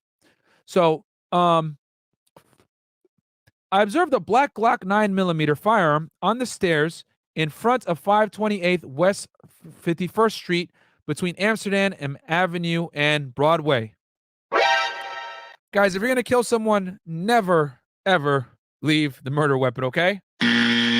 That's a big no-no. And we're going to talk about that here in a second. I'm further informed by Detective Gill. He is informed by police officer Ivan Bartholomew, Shield 21937 of the 48th Precinct, that he recognized the male depicted in the external surveillance video from outside 1814 Amsterdam Ave, described above to be Kevin Perez. So this police officer right here is definitely going to have to go on the stand. They're going to grill the fuck out of him, bro. I'll tell you that right now. He's going to have to testify, this guy right here, because he's the one that made the positive identification of K-Flock. And Lehman, if he does his work well, should be able to create some plausible deniability, which as a defense attorney, that's all you really have to do. You just got to create a little bit of reasonable doubt. Distill that water, baby. All right? Mo, shouldn't you always leave the weapon? No, sir. That is how you go to jail. Hypothetically, not that I would do this, but if you're going to clap somebody that you don't like, you don't want the murder weapon there. All right? You don't, because what happens when they have the murder weapon is they can do ballistics tests. Yeah, no, bro, it's evidence. You don't want to leave that there. As a matter of fact, the one thing that one of the things that that YNW Melly has in his favor is they don't have the murder weapon. Okay, and in that case, and for any of you guys that didn't watch that breakdown, go check it out. I broke it down really on a deep level. I'm kind of bummed because every rapper's case that I break down, I actually listen to, and it really sucks to see. But bro, he's gonna get convicted. There's no fucking way. The prosecution and the detectives did a fucking fantastic job when I read through that affidavit. Holy shit. And the thing that scares me is he's actually going to go to trial, guys. The fact that he's going to go to trial, they're going to give him the death penalty. Florida has a death penalty for first-degree murder, and that is what he's fighting. And yeah, but one of the things is that they don't have the murder weapon because after the shooting, Melly and a couple of his people went back, got the murder weapon, and got rid of it. Intelligently, because they know Melly, that was a terrible murder, but he was smart enough to know, let me at least get rid of the weapon. Up yours 6987. They were chasing him. How about if they caught him with it? Yes, and that's probably what ended up happening. Good call, up yours. Yes, he threw it because he didn't want to get caught with it. You know what I'm saying? A common saying in New York is, I'd rather get caught with the gun than get caught lacking. Because everyone knows gun laws in New York are crazy. Gerasima became a YouTube member. Thank you so much. Badge is coming soon. And let's see here. What else? Definitely. You always got to get rid of the weapon. So if you're going to commit a murder, guys, get rid of that weapon. You became a YouTube member. Thank you so much. Welcome to the team. Papa Gold, $5. Did you see the video where Akash from Flagrant making fun of black women in an old video on a stand-up comedy? Yes, I did, sir. I posted on my Instagram. I'm happy to, I don't have any issues with Flagrant, bro. Shout out to Akash, shout out to Andrew Schultz. They just have a different way of viewing the world, guys. It is what it is. I'd be happy to have them on our platform, and I will actually let them talk and argue their points. Unlike it with us. Shy Guy Express, welcome. You're part of the YouTube team as well. Welcome. And let's see here. What else? All right. So we're caught up on the chats. Thank you so much. So, and then this is the, and then obviously, false statements made in this written instrument are punishable by a Class A misdemeanor pursuant to Section 210 of the penal law and as other crimes. Oh, that's pussy. Lying under oath, that should be a felony, my friend. Oh, well, New York is on that strange time. But anyway, yeah. So yeah, guys. So this is basically what we got here. And then, as you can see, he filed that criminal complaint, and then bang, this is an arrest warrant, right? Criminal Court of the City of New York, Part AR3, County of New York, name of defendant Kevin Perez, offense charged, etc. And then Honorable James G. Clins, let's read this right here. It's kind of funny. I always love how different states word it. You know what I'm saying? In the name of the people of the state of New York, to any police officer whose geographical area of employment embraces either the place where the offense charged was allegedly committed or the locality of the court by which this warrant is issued. A criminal action having been commenced in this court against the above-mentioned defendant by the filing therewith of an accusatory instrument bearing the above docket number charging the defendant with the above-named offense. Yeah, guys, I know. This legal shit always has run-on sentences. I know.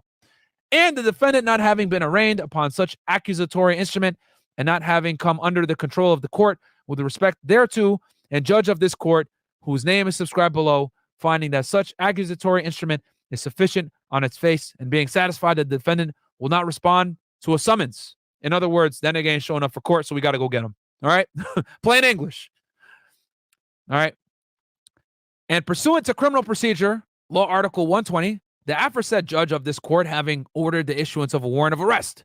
Now, therefore, you are directed to arrest the said defendant who is particularly described below and exempt as otherwise prescribed in criminal procedure law 12090. Following such arrest, you must, without unnecessary delay, perform all fingerprinting and other preliminary police duties required in a particular case and bring the said defendant before this court for the purpose of arraignment upon the accusatory instrument by which such action was commenced. And it was signed or stamped in this case by the Honorable James G. Kleins. I certify that this instrument constitutes a true copy of the warrant of arrest issued and subscribed by the above named judge of the criminal court of the city of New York. And then bang, there it is. Okay. I obviously scrubbed out his social security number. We got to protect my man's personal information. Because we operate on ethics here at FedIt. Criminal court of the city of New York, felony complaint, arrest warrant, and then bang, here we go. And there's a criminal court of city of New York, people of the state of New York against Kevin Perez. Please take notice that the undersigned law firm, the law offices of Scott E. Lehman by Scott Lehman ESQ, hereby enters an appearance on behalf of the defendant. So this was, pretty much notice of appearance, probably when he got arrested. And then let's see here, criminal court of the city of New York, record of court action. Yeah, this is probably him. Yeah, when he showed up. More filing paperwork, and that is the stuff. Now, number one, I need y'all to give me some flame emojis in the chat because getting this goddamn document was tough. It was really, really tough, man. So like the video and give me some flame emojis, okay? Let's look and see what the likes are. There's 1.8K you guys in here right now. Do your boy a favor. Like the video. Get me up to 1.7K, right? So, a couple things here that have me confused. Well, not confused, but a little questionable. I don't like how they kept referring to K-Flock by what he was wearing versus his last name. Okay? And I think I know why they did this. I'm gonna have a little bit of a conspiracy theory a bit.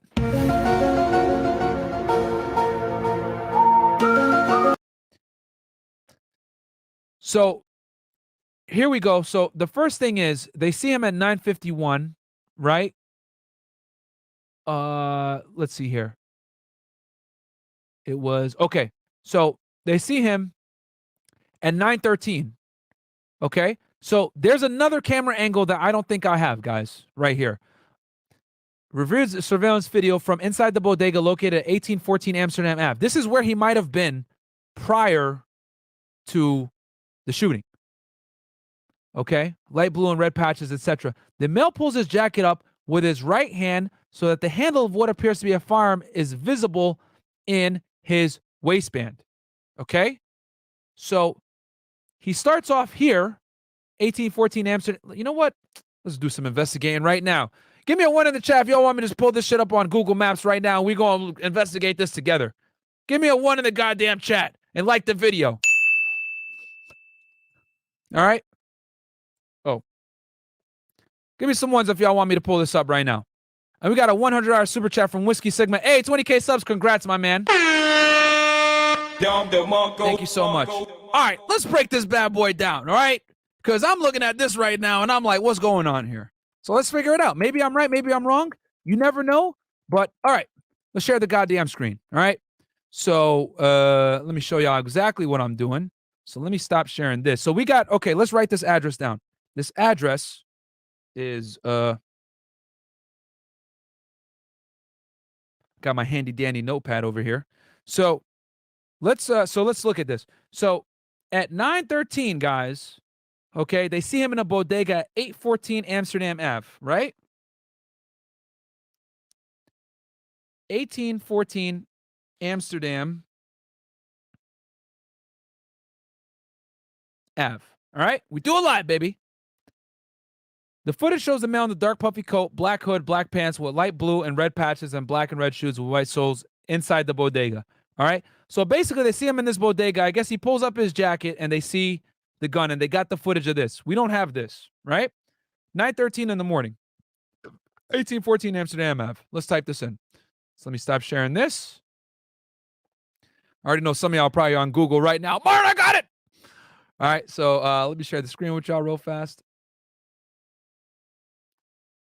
All right. Boom. All right. 1814 Amsterdam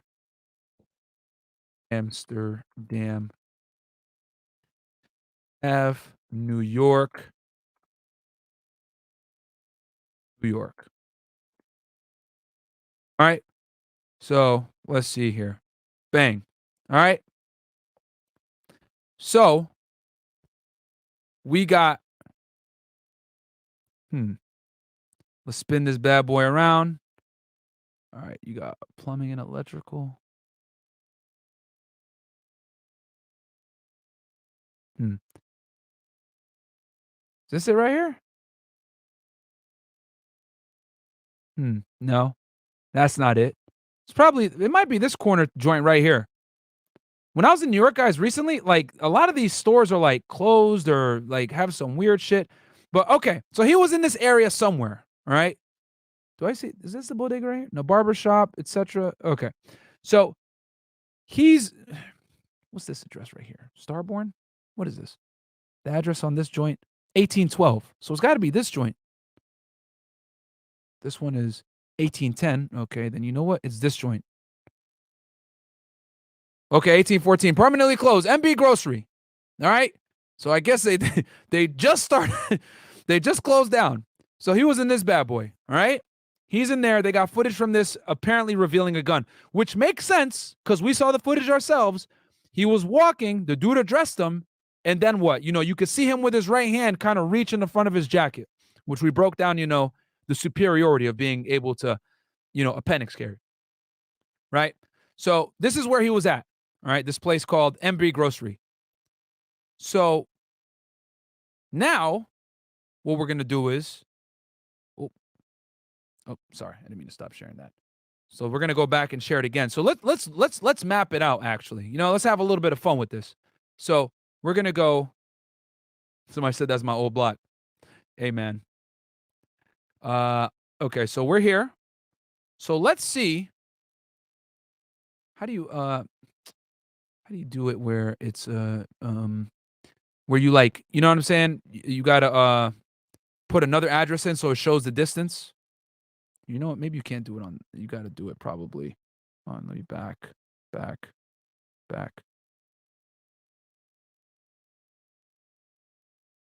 Okay. So you know what? Maybe if I do maps. I know how to do this on my phone, but I forget how to do it on the actual like computer. All right, I'm gonna look at the chat. I know one of y'all probably gonna know how to do this. Okay, let's see here. I'll do 6ix9ine's case. Don't worry, guys. I will do it in the future. I'm trying to remember, guys. How do you do it where you can like put like distance, like you put another address in so it'll show you directions? Click on directions. Okay, let me look here. What does it show directions?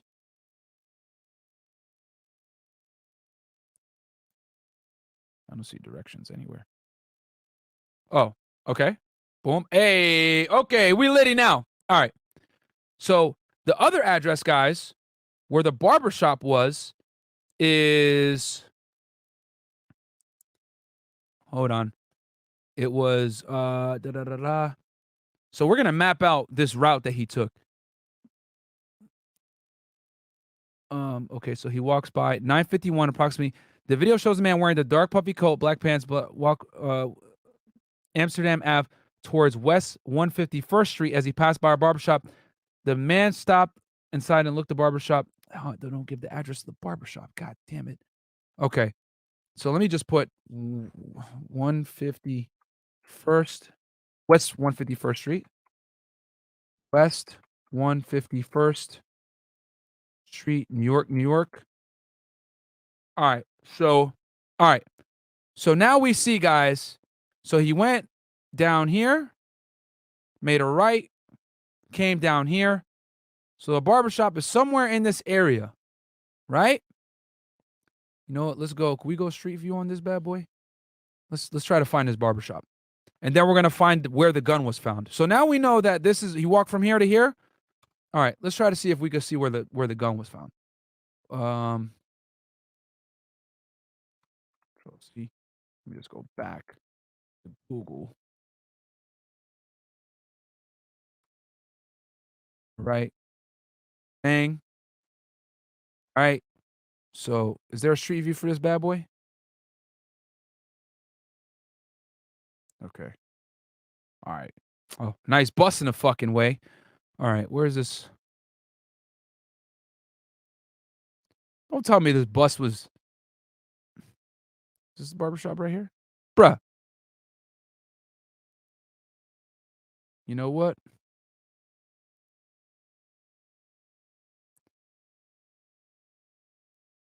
You know what I'll do? Watch this. You're just gonna go. Google is an amazing tool. So what we're gonna do is we're gonna go ahead and we're gonna search K Flock barbershop shooting. Address. See if it comes up.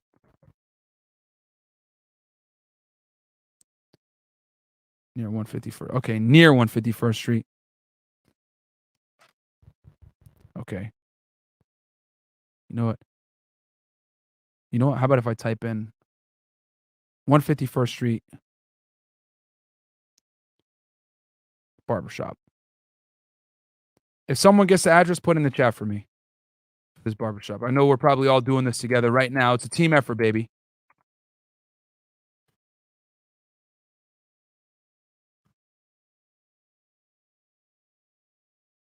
Oh, what the? Not Miami. Oh, man.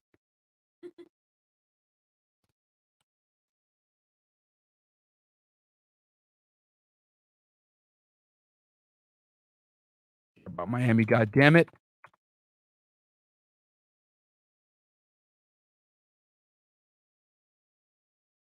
Okay, let's see here. This one. Flawless the Barber. What's the address on that? Oh, God damn. Is this one it? Amsterdam Ave? 1871 Amsterdam Ave? No, I don't think that's it. Okay. Oh, wait, I wasn't sharing the screen with y'all all this time? Let me share the screen so y'all could suffer with me doing this shit. My bad. Let me pull this up. Okay, sorry about that, guys. Okay, so yeah, I'm looking for the barbershop here because I was Googling it. If someone is able to find a barbershop, let me know. Two eyes are better than one, obviously.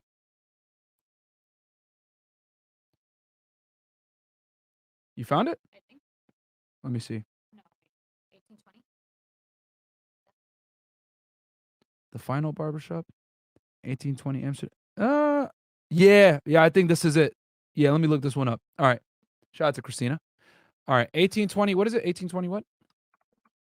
Amsterdam?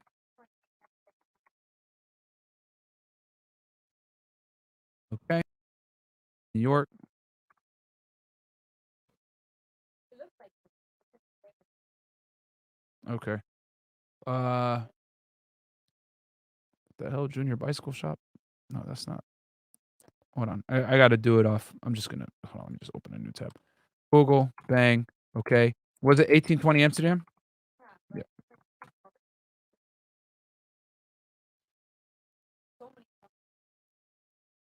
Yeah, that's New York, bro. It's ain't Boston. It ain't Boston. Boston trash. Okay. Okay. Let's see here. I think this is definitely the area. Yeah, I think this is it right here. I think this is it right here because I remember looking at a news article and I remember seeing this mini mart right here. Yep, right here. All right. I think we found it, gentlemen. The final barbershop. Okay. Yep. So I think this is it. Bingo. So you guys said, this because Christina's from Boston, guys. That's why it's funny. And she was like, oh my God, there's so many stores on the street. I was like, bro, it's New York, man. So someone said my boy was spinning Sugar Hill. But yeah, this is, I'm pretty sure is where it happened. And you know what? Let's pull that footage up one more time.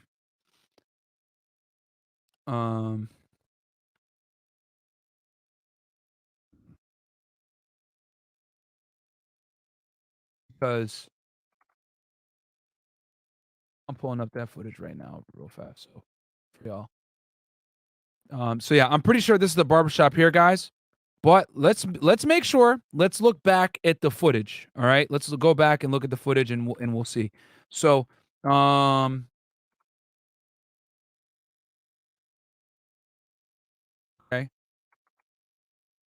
So we're gonna go back, and we're gonna play the footage. Let's see here. Where is it? All right. All right. So let me pull this joint up real fast. Give me 1 second, guys. I'm pulling up because I was closing all those damn tabs earlier. While we wait, do me a favor, guys. Like the video because we're doing real live detective work right here, right now. All right. So let's see here. So this is let me share this screen with y'all. Right. This is all right. Let me share this with you guys. Yeah, I think we got it, guys. I think we got it. All right. As y'all can see, right? This is the footage, right?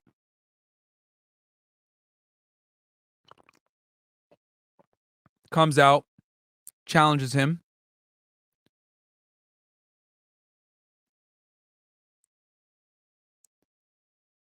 Now let's compare that with this.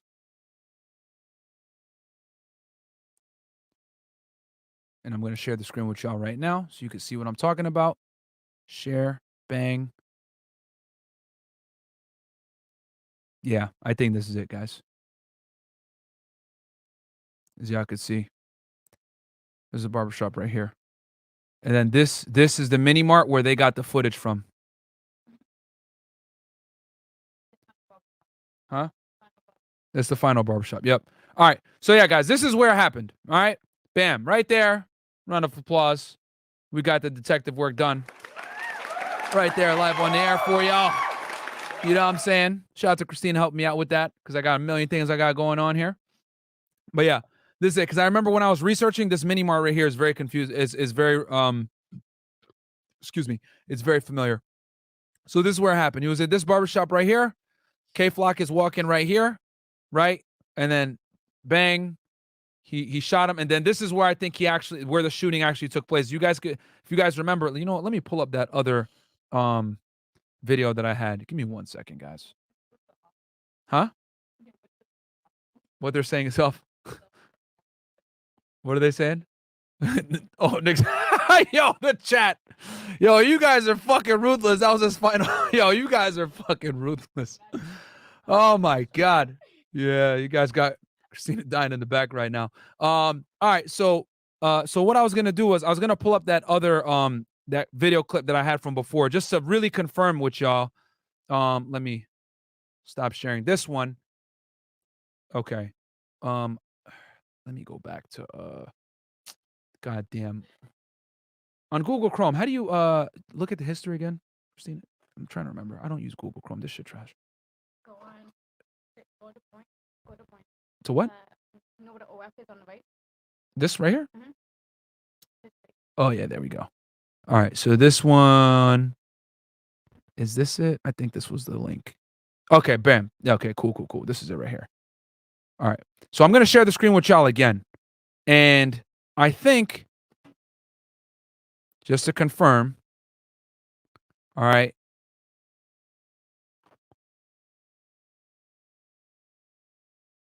God damn it, why won't it let me share?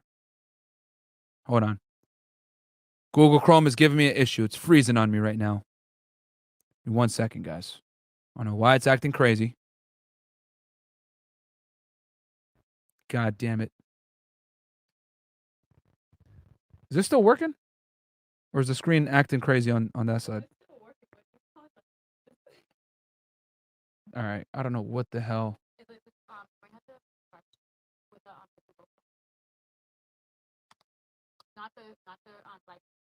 Oh my God. What was that?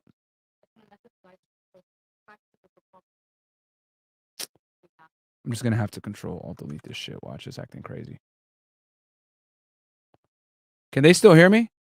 Can y'all still hear me? This the computer just froze on me here. Google Chrome literally just give me a not responding. Give me ones in the chat if you guys can hear me. They can still hear me? Okay. Yeah, Google. Okay, so you guys can still hear me. But yeah, Google Chrome is acting crazy. So give me 1 second. I'm probably gonna go up in the task manager and manually close this shit. So yeah. So yeah. Google Chrome always wrecks me. See that? I closed the tabs and it was still acting crazy, bro. God damn it. All right, give me 1 second, guys. The stream's gonna go black, but I'm gonna be right back. Give me like 10 seconds, not even. All right.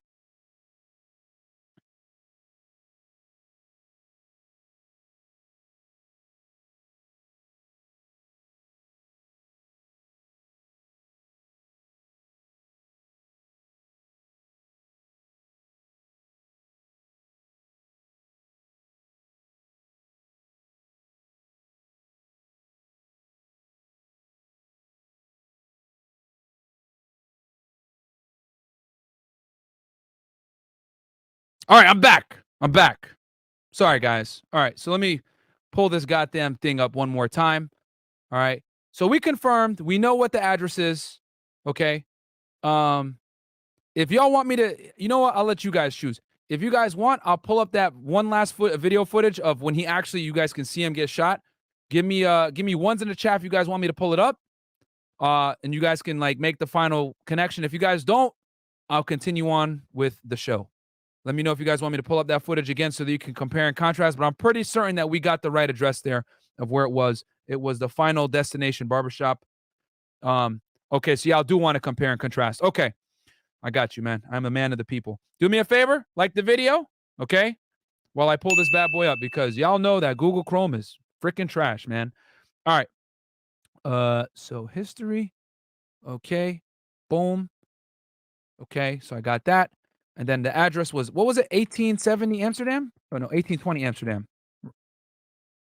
1820 Amsterdam? You know, no, we already know. It's named the Final 1820? Final Destination Barbershop? Bro, that's a terrible name. God damn. Oh, Final Bar. I'm over here thinking of the movie. Final Barbershop. All right. Amsterdam. Yeah, the Final Cut Barbershop. Okay. Yeah, these dudes are. You guys are ruthless, man. You guys. The internet knows no bounds, man. Okay, I'm just pulling it up on the Google Maps for y'all right now. Give me 1 second. Okay. All right. So here we go. All right. So I'm gonna compare and contrast it one last time. So let me share the screen with y'all. So we're gonna go. Let me go back to StreamYard. Share. So here we go, guys. This is the map. This is Google Map. This is the barbershop right here, right where it happened. Here's the mini mart where I'm almost certain that they took the bodega footage, right? And then this is the footage here of the shooting from the front angle.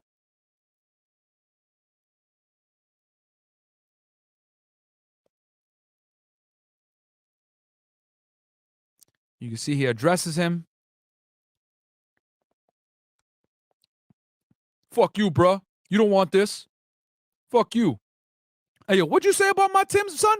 My Tim's clean. What you talking about? Hey, yo, suck my dick, nigga. Yeah, fuck you, bro. And then next thing you know, and yeah. And I think, if I'm not mistaken, bro, where I think he got shot is right where he's lying there. I think it's right here. So let me share it. Boom. Boom. Yo, I think this is it right here. This is where I think this is where he got shot, guys, and he landed. Like right around there. Like in the middle, yeah, right around here he got hit. Cuz you can kind of see this sign in the camera. So that's yeah, he got shot right around this area. And Flock was probably right here. And then just hit him right there. He was probably on the corner of that joint, shot him. He fell in that thing right there. So now let's continue back with the criminal complaint. We're doing real-time detective work, guys, on the air. All right. So let's go back to the criminal complaint, right? So share the screen again. Boom. Window. All right. So bang, right here, right? All right. So this is so now we know where he shot him exactly, what happened, right? So we did some detective work, even though they didn't want to tell us in here. So we know now. Now we see the gun was found. Where was the gun found? Okay. I observed a black Glock 9mm on the stairs in front of 528 West 151st Street between Amsterdam Avenue and Broadway. All right. So let's go back to Google Maps, right? We know this is where the shooting happened, right? So let's go back. Let me stop the share screen real fast. And thank you guys for bearing with me here. Make sure to like the video, comment, and subscribe. All right. Okay, share. Cool. So here we are. So now we got 1820 Amsterdam Ave, right? So that's where we know it is. We're going to go directions. All right. So we know the gun was left at 528 West 151st Street.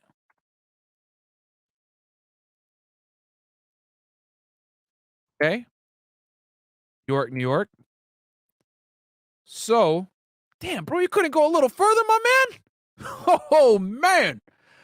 So literally, this is where he dropped the gun, guys. So he went from here, right? 0.2 miles, ran around the corner. So he shot him here, ran around the corner again, and this is where he ended up. Let's look at it. All right, bang, right here. This is where he left the gun, guys. Oh my God. Oh my God. You know what? That takes another one, bro.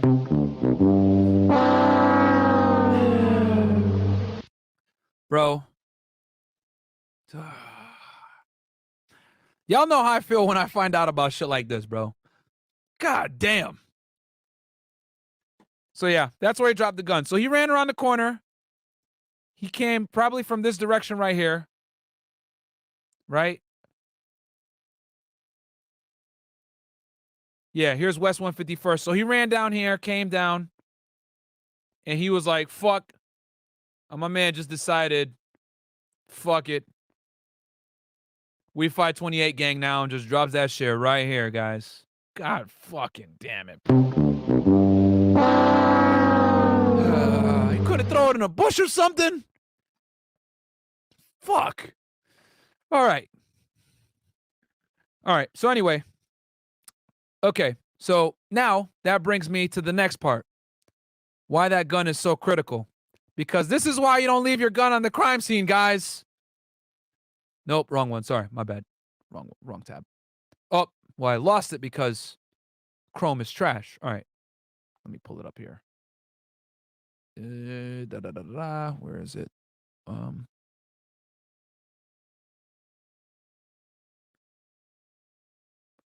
Okay, here we go. Okay, got the tab. All right, so let me share the screen with y'all real fast. We got almost 1,800 of you guys in here.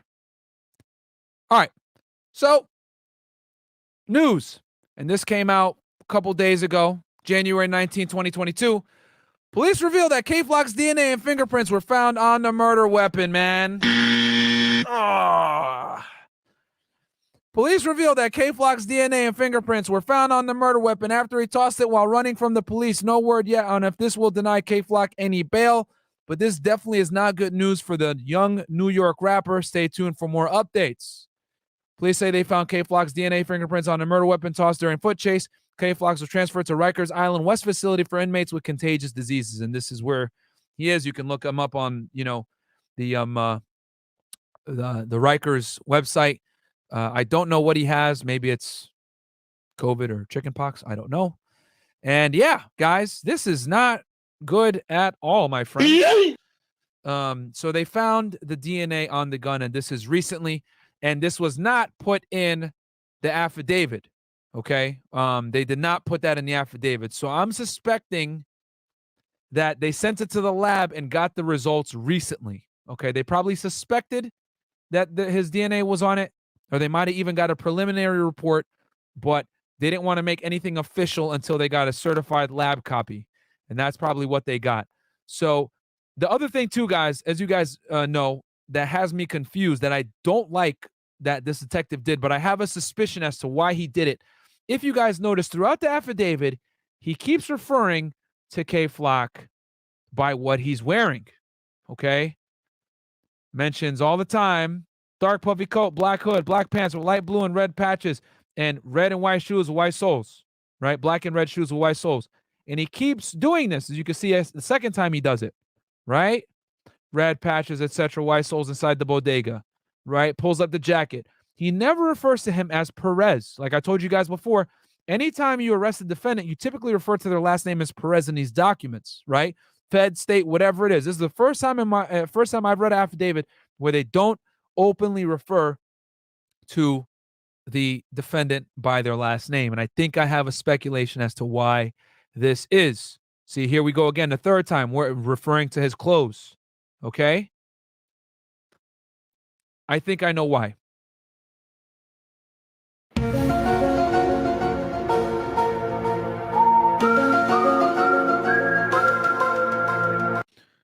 The reason why is because I'm pretty confident they have Instagram footage that shows K-Flock wearing a very similar, if not the same outfit. And what they did was they wanted to basically show he was wearing a very unique outfit that no one else would be wearing at that time in that location. Because I know for a fact they probably have his cell phone and they looked at location data and put him in the place at the time. That's why I think they kept referring to him by what he's wearing. That was easy. That's what it is, man. Because from what I understand, they mapped it out. They have his phone. And if I'm not mistaken, on that day, K-Flock was on Instagram. And if you guys look now, K-Flock is not on Instagram, guys. His Instagram is gone. All right? And this happens all the time. You know, Casanova did this with his Instagram. YNW Melly did this with his Instagram, deleting stuff. And the unfortunate reality, guys, is I broke this down for y'all before. The feds can get all your Instagram data, and they can also get all your location data on your phone. So they probably had him wearing the same outfit and proof of it on his phone, which is why they kept describing him by what he was wearing, because what he was wearing was extremely unique. And no one else is going to be wearing a Mary jeans, a Montclair jacket, rare retro Jordans, basically an outfit worth a couple $1,000s.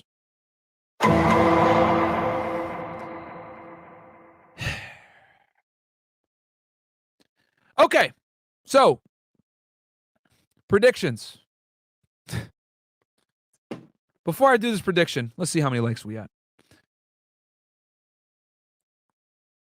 And give me some flame emojis if you guys enjoyed this breakdown.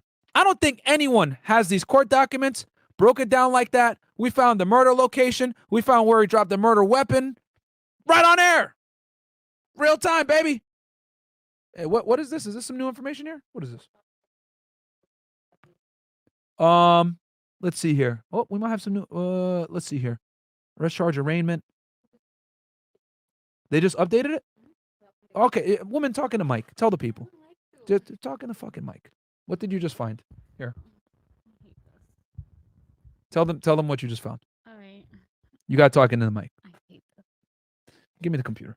I gotta read it. Oh, okay. Go ahead. I can't like see it. Okay. Okay, talk. So they just updated. So he's being charged with one felony, one count of murder with intention. The second count is loaded firearm. The third count is loaded firearm, gun other than handgun. What? Yeah, weapon, drug, like gun. Okay, okay. So it's 3 counts, right? Yeah, but the top charge is like intention. Is that here? 21. Let's look here. Criminal possession of a firearm in the second degree. Murder in the second degree. I don't like that. Okay. Did they update it? Yeah, that's what I wasn't there before. I check it almost every day. Oh shit. That wasn't there before. Okay. They might have changed the charges, guys. They might have upgraded them. Well, because if you look at it, it's like Talking to Mike, speaking here. Yeah, talking to Mike. What, okay. if you look at it, what? I just lost it. Hold on. If you look at it before then, when they were charging him, they were charging him for killing. Now they're changing it, murder with intention. They don't really have anything on him yet until you think about it. Okay, so before it was murder in the second degree. So now it's saying murder with intention now? Yeah. Does it say first degree in there? Because if it's murder with intention, it's probably going to be first degree. Does it say that? No, it says 8 felony, 1 count, arrest charge, arraignment charge, murder with intention. Doesn't say first degree though. Send that link to me on Telegram on the Mac. I'll show it to the people right now what you're reading from. Yeah. She's on the New York website right now doing it. We got y'all, man. We doing it live, baby. Okay. Okay. All right. Anyway. All right. So this is the document right here, guys. So let me give you my predictions while she pulls that up for y'all. I'm glad you guys enjoyed that, by the way. Let's see here. Let me just check the likes real fast before I break this down. We got 1836 in here. Oh, we got 1800 likes. All right. Yeah, that's what I'm talking about, baby. Yeah. Okay. Let's see here if I got. All right. Okay. So this is what I'm thinking, man. What him as defense attorney. Bake Cracker, $5. Brave browser is better. Plus, it pays you in BAT coins to use it. It transfers from Google Chrome, so all the add-ons on plugins still work. See, the problem is that StreamYard is on some bullshit, bro. That's why. That's why StreamYard is very difficult to use. Monsieur Bandit. Oh, Montclair.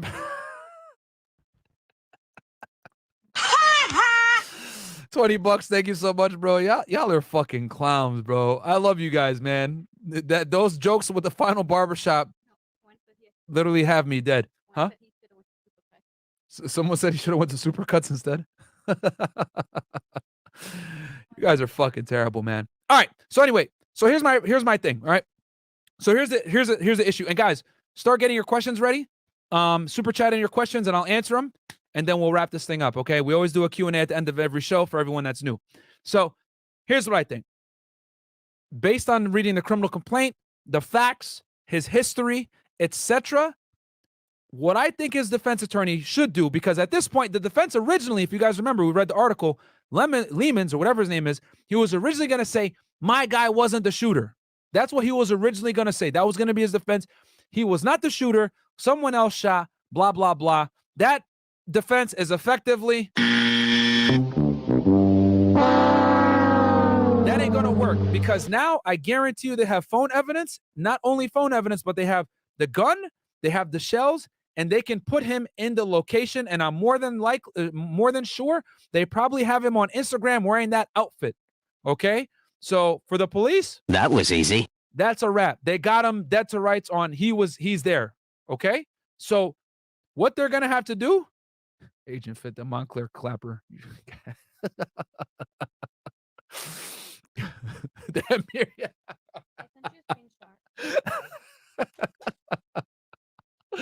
Yo, y'all are fucking, you guys are fucking crazy, bro. The Amiri assassin.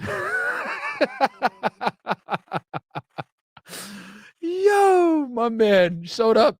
Let that boy, he was like, hey, yo, son, my Timbs are not that dirty. Oh, really? They are, son. Hey, yo, suck my dick. Really? Suck my dick? Okay, bro. I'm done, bro. Fatality. That's it. It's a wrap. Amiri Assassin. Flawless victory. We're one with the soundboard over here. So anyway, what was I gonna say? So that defense is effectively done, and I get it. The defense attorney is gonna go with the best thing. Oh, Your Honor, my client wasn't even there. He was not the shooter. the prosecutor, you're stupid because we got the murder weapon, and your client's DNA is on it. You stupid. And yeah, so the best thing that we could do here is he's gonna have to run a self-defense case. And the beauty is this, not the beauty, but the thing that's in K-Flock's favor is this. He's a famous rapper. He has a lot of ops. People want him dead. We went through this in the first half of the show. For some of you guys that just joined, I broke down his ops, how the gang issues that he has. He's a verified gang member with the Bloods, etc. Now, is being a gang member, I guess this is one of the, because here's the thing. I want to make this very clear to y'all. It is not illegal to be in a gang. I'm going to say that again for y'all. It is not illegal to be in a gang. It is illegal to commit criminal activities that benefit the gang. Okay? So beating someone up, robbing somebody, etc., committing criminal activity while as a gang member is where you get fucked up and you get hit with the racketeering. Okay? So, but being in the gang is not a crime in itself. All right? So what his defense attorney's probably going to do is he's going to illustrate him as a young guy that came from a rough background, that finally made it, is a hip-hop superstar, that has a lot of jealous, angry opposition that wants to kill him. Therefore, and he was with a family member. They're going to definitely use that too. Family member, girlfriend, whatever it is. I think that's a family member. So what they're going to say is he has a lot of people that are trying to kill him. He was with a family member and he tried to walk away from a dispute with a subject. Okay? And then what they're going to say is he walked away, the subject pursued. As the subject pursued, we don't know what they were saying to each other. So real talk, the other guy, he's gone. Okay? Oh shit. Oh, so real talk, it's just K-Flock's word and whoever was with him, a witness. They could say, hey, he was going to say, I'm going to clap you, son. Fuck you. Suck my dick. Blah, blah, blah. I'm going to get you. You're a pussy. Blah, blah, blah. I'm going to clap you right now. And here's the thing. I ain't going to lie to y'all. If I was in K-Flock's shoes, right, and I'm armed, and someone comes up to me saying they're going to kill me, blah, blah, blah, and I see them reaching in their jacket, whatever, you know what I'm saying? He could have a fucking plastic gun. It don't matter. It's not 20/20 hindsight, guys. It's always what were the facts known to the subject at the time of the shooting. It's never 20/20 hindsight. So that's why I always laugh when these news reporters or all these other people come in and say, oh, it was a plastic gun. You killed an innocent person. Listen, stupid. We don't operate in 20/20 hindsight here, okay? When there's an officer involved shooting and they shoot someone and kill him because they thought he had a knife, but they found out it was a plastic knife, or they thought he had a gun, but it was a cap gun or an air gun, it doesn't matter. It's a clean shoot every single time because we don't go off of 20/20 hindsight. It's off what the officer knew at the time, what were the facts present to him when he made that decision to use deadly force. And if it was reasonable and there was an honest potential for his life to be in danger, it's clear. And in this situation, K-Flock's a private citizen, armed illegally, which isn't good. But if he can articulate, or more importantly, his defense attorney can articulate, K-Flock better not fucking take the stand. You know, any defense attorney that puts their client on the stand, I've always wondered what the hell the point is of that. The only reason they do that is like for extreme testimony, you know what I'm saying? To like get like they did that with Rittenhouse, right? They put Rittenhouse on the stand, which I was like, whoa, are y'all crazy putting this dude on the stand? But they did it to get the shock value. You know what I'm saying? So that he can say it in his own words. And that's kind of why he had that breakdown and everything else like that. Make no mistake about it, guys. Your attorney prepares you before you hit the stand. The attorney prepares you. When I was an agent and I went to trial, the attorney, the AUSA or the prosecutor, They prepare you before you hit the stand because you're going to get questioned by your side, aka your prosecutor or your defense attorney, whatever it is, and then you're going to get cross-examined by the opposition. So with K-Flock, he's definitely not going to take the stand. I would be I would be shocked if he took the stand. You know what I'm saying? You don't put your defendant on the stand unless like there's like a serious good reason to do it. And in the Rittenhouse case, it was a clear-cut self-defense case, and they just wanted to add that little oomph, you know what I'm saying? Like, oh my God, I was scared for my life, etc. But in this kind of case where it's kind of like a toss-up, nah. Kyle Rittenhouse has clear-cut defense. You could put him on the stand. You know what I'm saying? It was unorthodox. But anyway, going back to what I was saying. So K-Flock's defense is going to need to construct the fact that he's a famous rapper with a lot of angry opposition that's just trying to get out the hood and make a way for himself. He hit it big. People are jealous, and he's with a loved one that he needs to protect. Okay? Yes, was it illegal that he had a firearm? Yes. But had he not had the gun, he would have died that day, or he could have died that day. That's how the defense is probably going to frame it. That's how they're going to paint the narrative. And since the other dude is dead, they can't, there's no other examination. He's gone. So K-Flock is probably going to, the K-Flock's attorney, right, is going to articulate, hey, they threatened him, etc. They're probably going to put his niece on the stand, or whoever he was with. She's going to go on the stand and say how she felt scared, and he had his gun, but he protected me. I thought he was going to kill us. He said he was going to kill us, blah, blah, blah. He came closer to us. We walked away. All of this paints the picture that K-Flock made intentions to retreat. The guy wouldn't allow it. He attacked him, invaded the space, and deadly force was necessary. Bang. And if they can do that, K-Flock might be able to walk away from this. And to be honest with you, I hope he does. I really do. I hope he does. I like his music. And he's 18 fucking years old, bro. You know what I'm saying? He's 18 years old. So that's what I think the strategy is going to be, because there's no way around it. He was there. He was there, Scott, attorney. He was there. The cops got I guarantee you the cops have the fucking geolocation stuff off the phones. We saw in the YNW Melly case how that can be critical.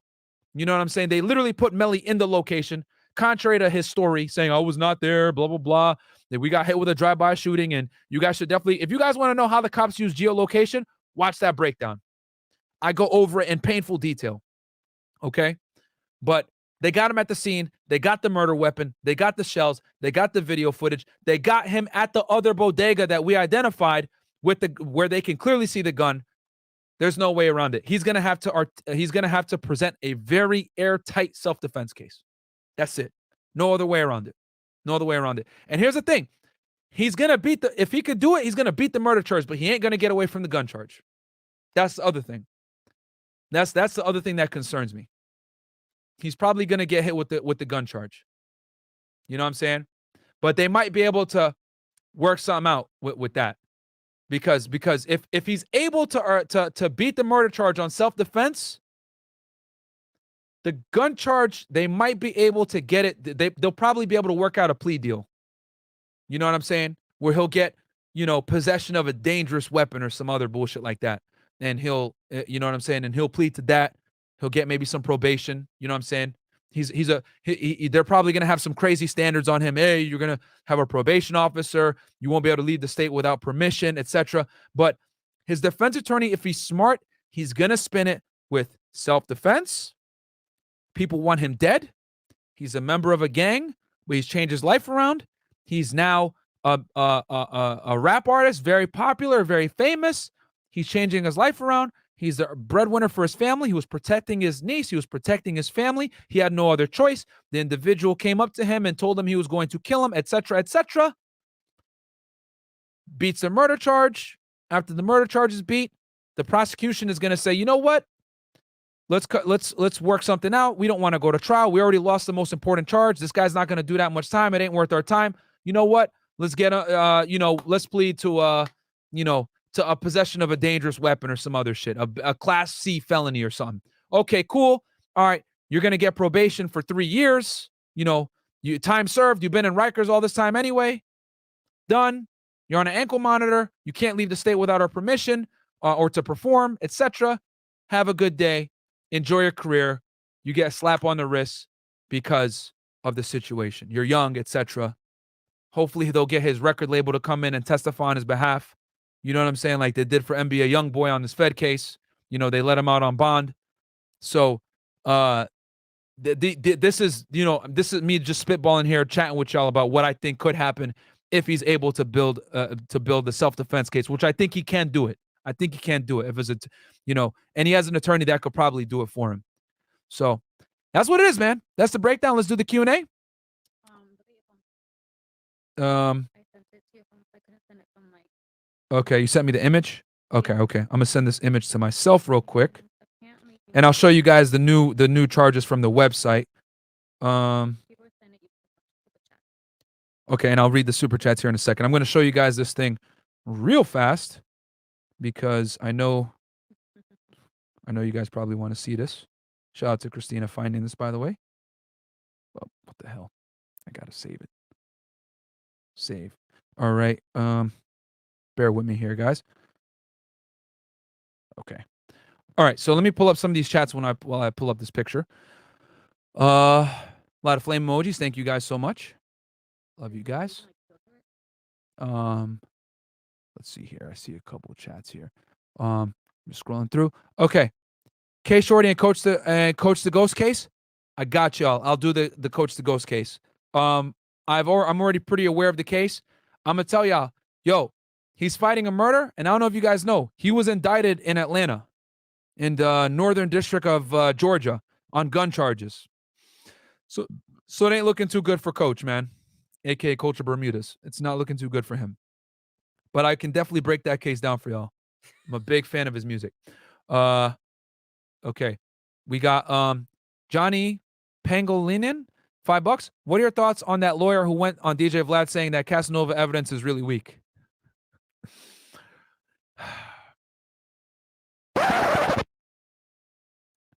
With all due respect to Mo, he is not a criminal defense attorney. I looked him up.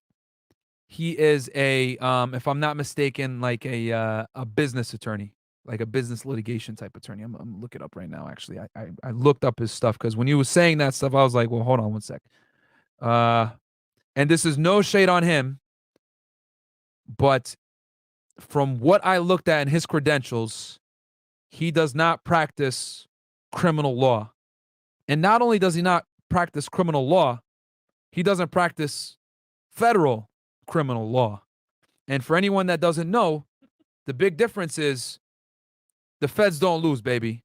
And not only do the feds not lose, the Southern District of New York does not lose, which is the prosecuting U.S. Attorney's Office that's running the Casanova case.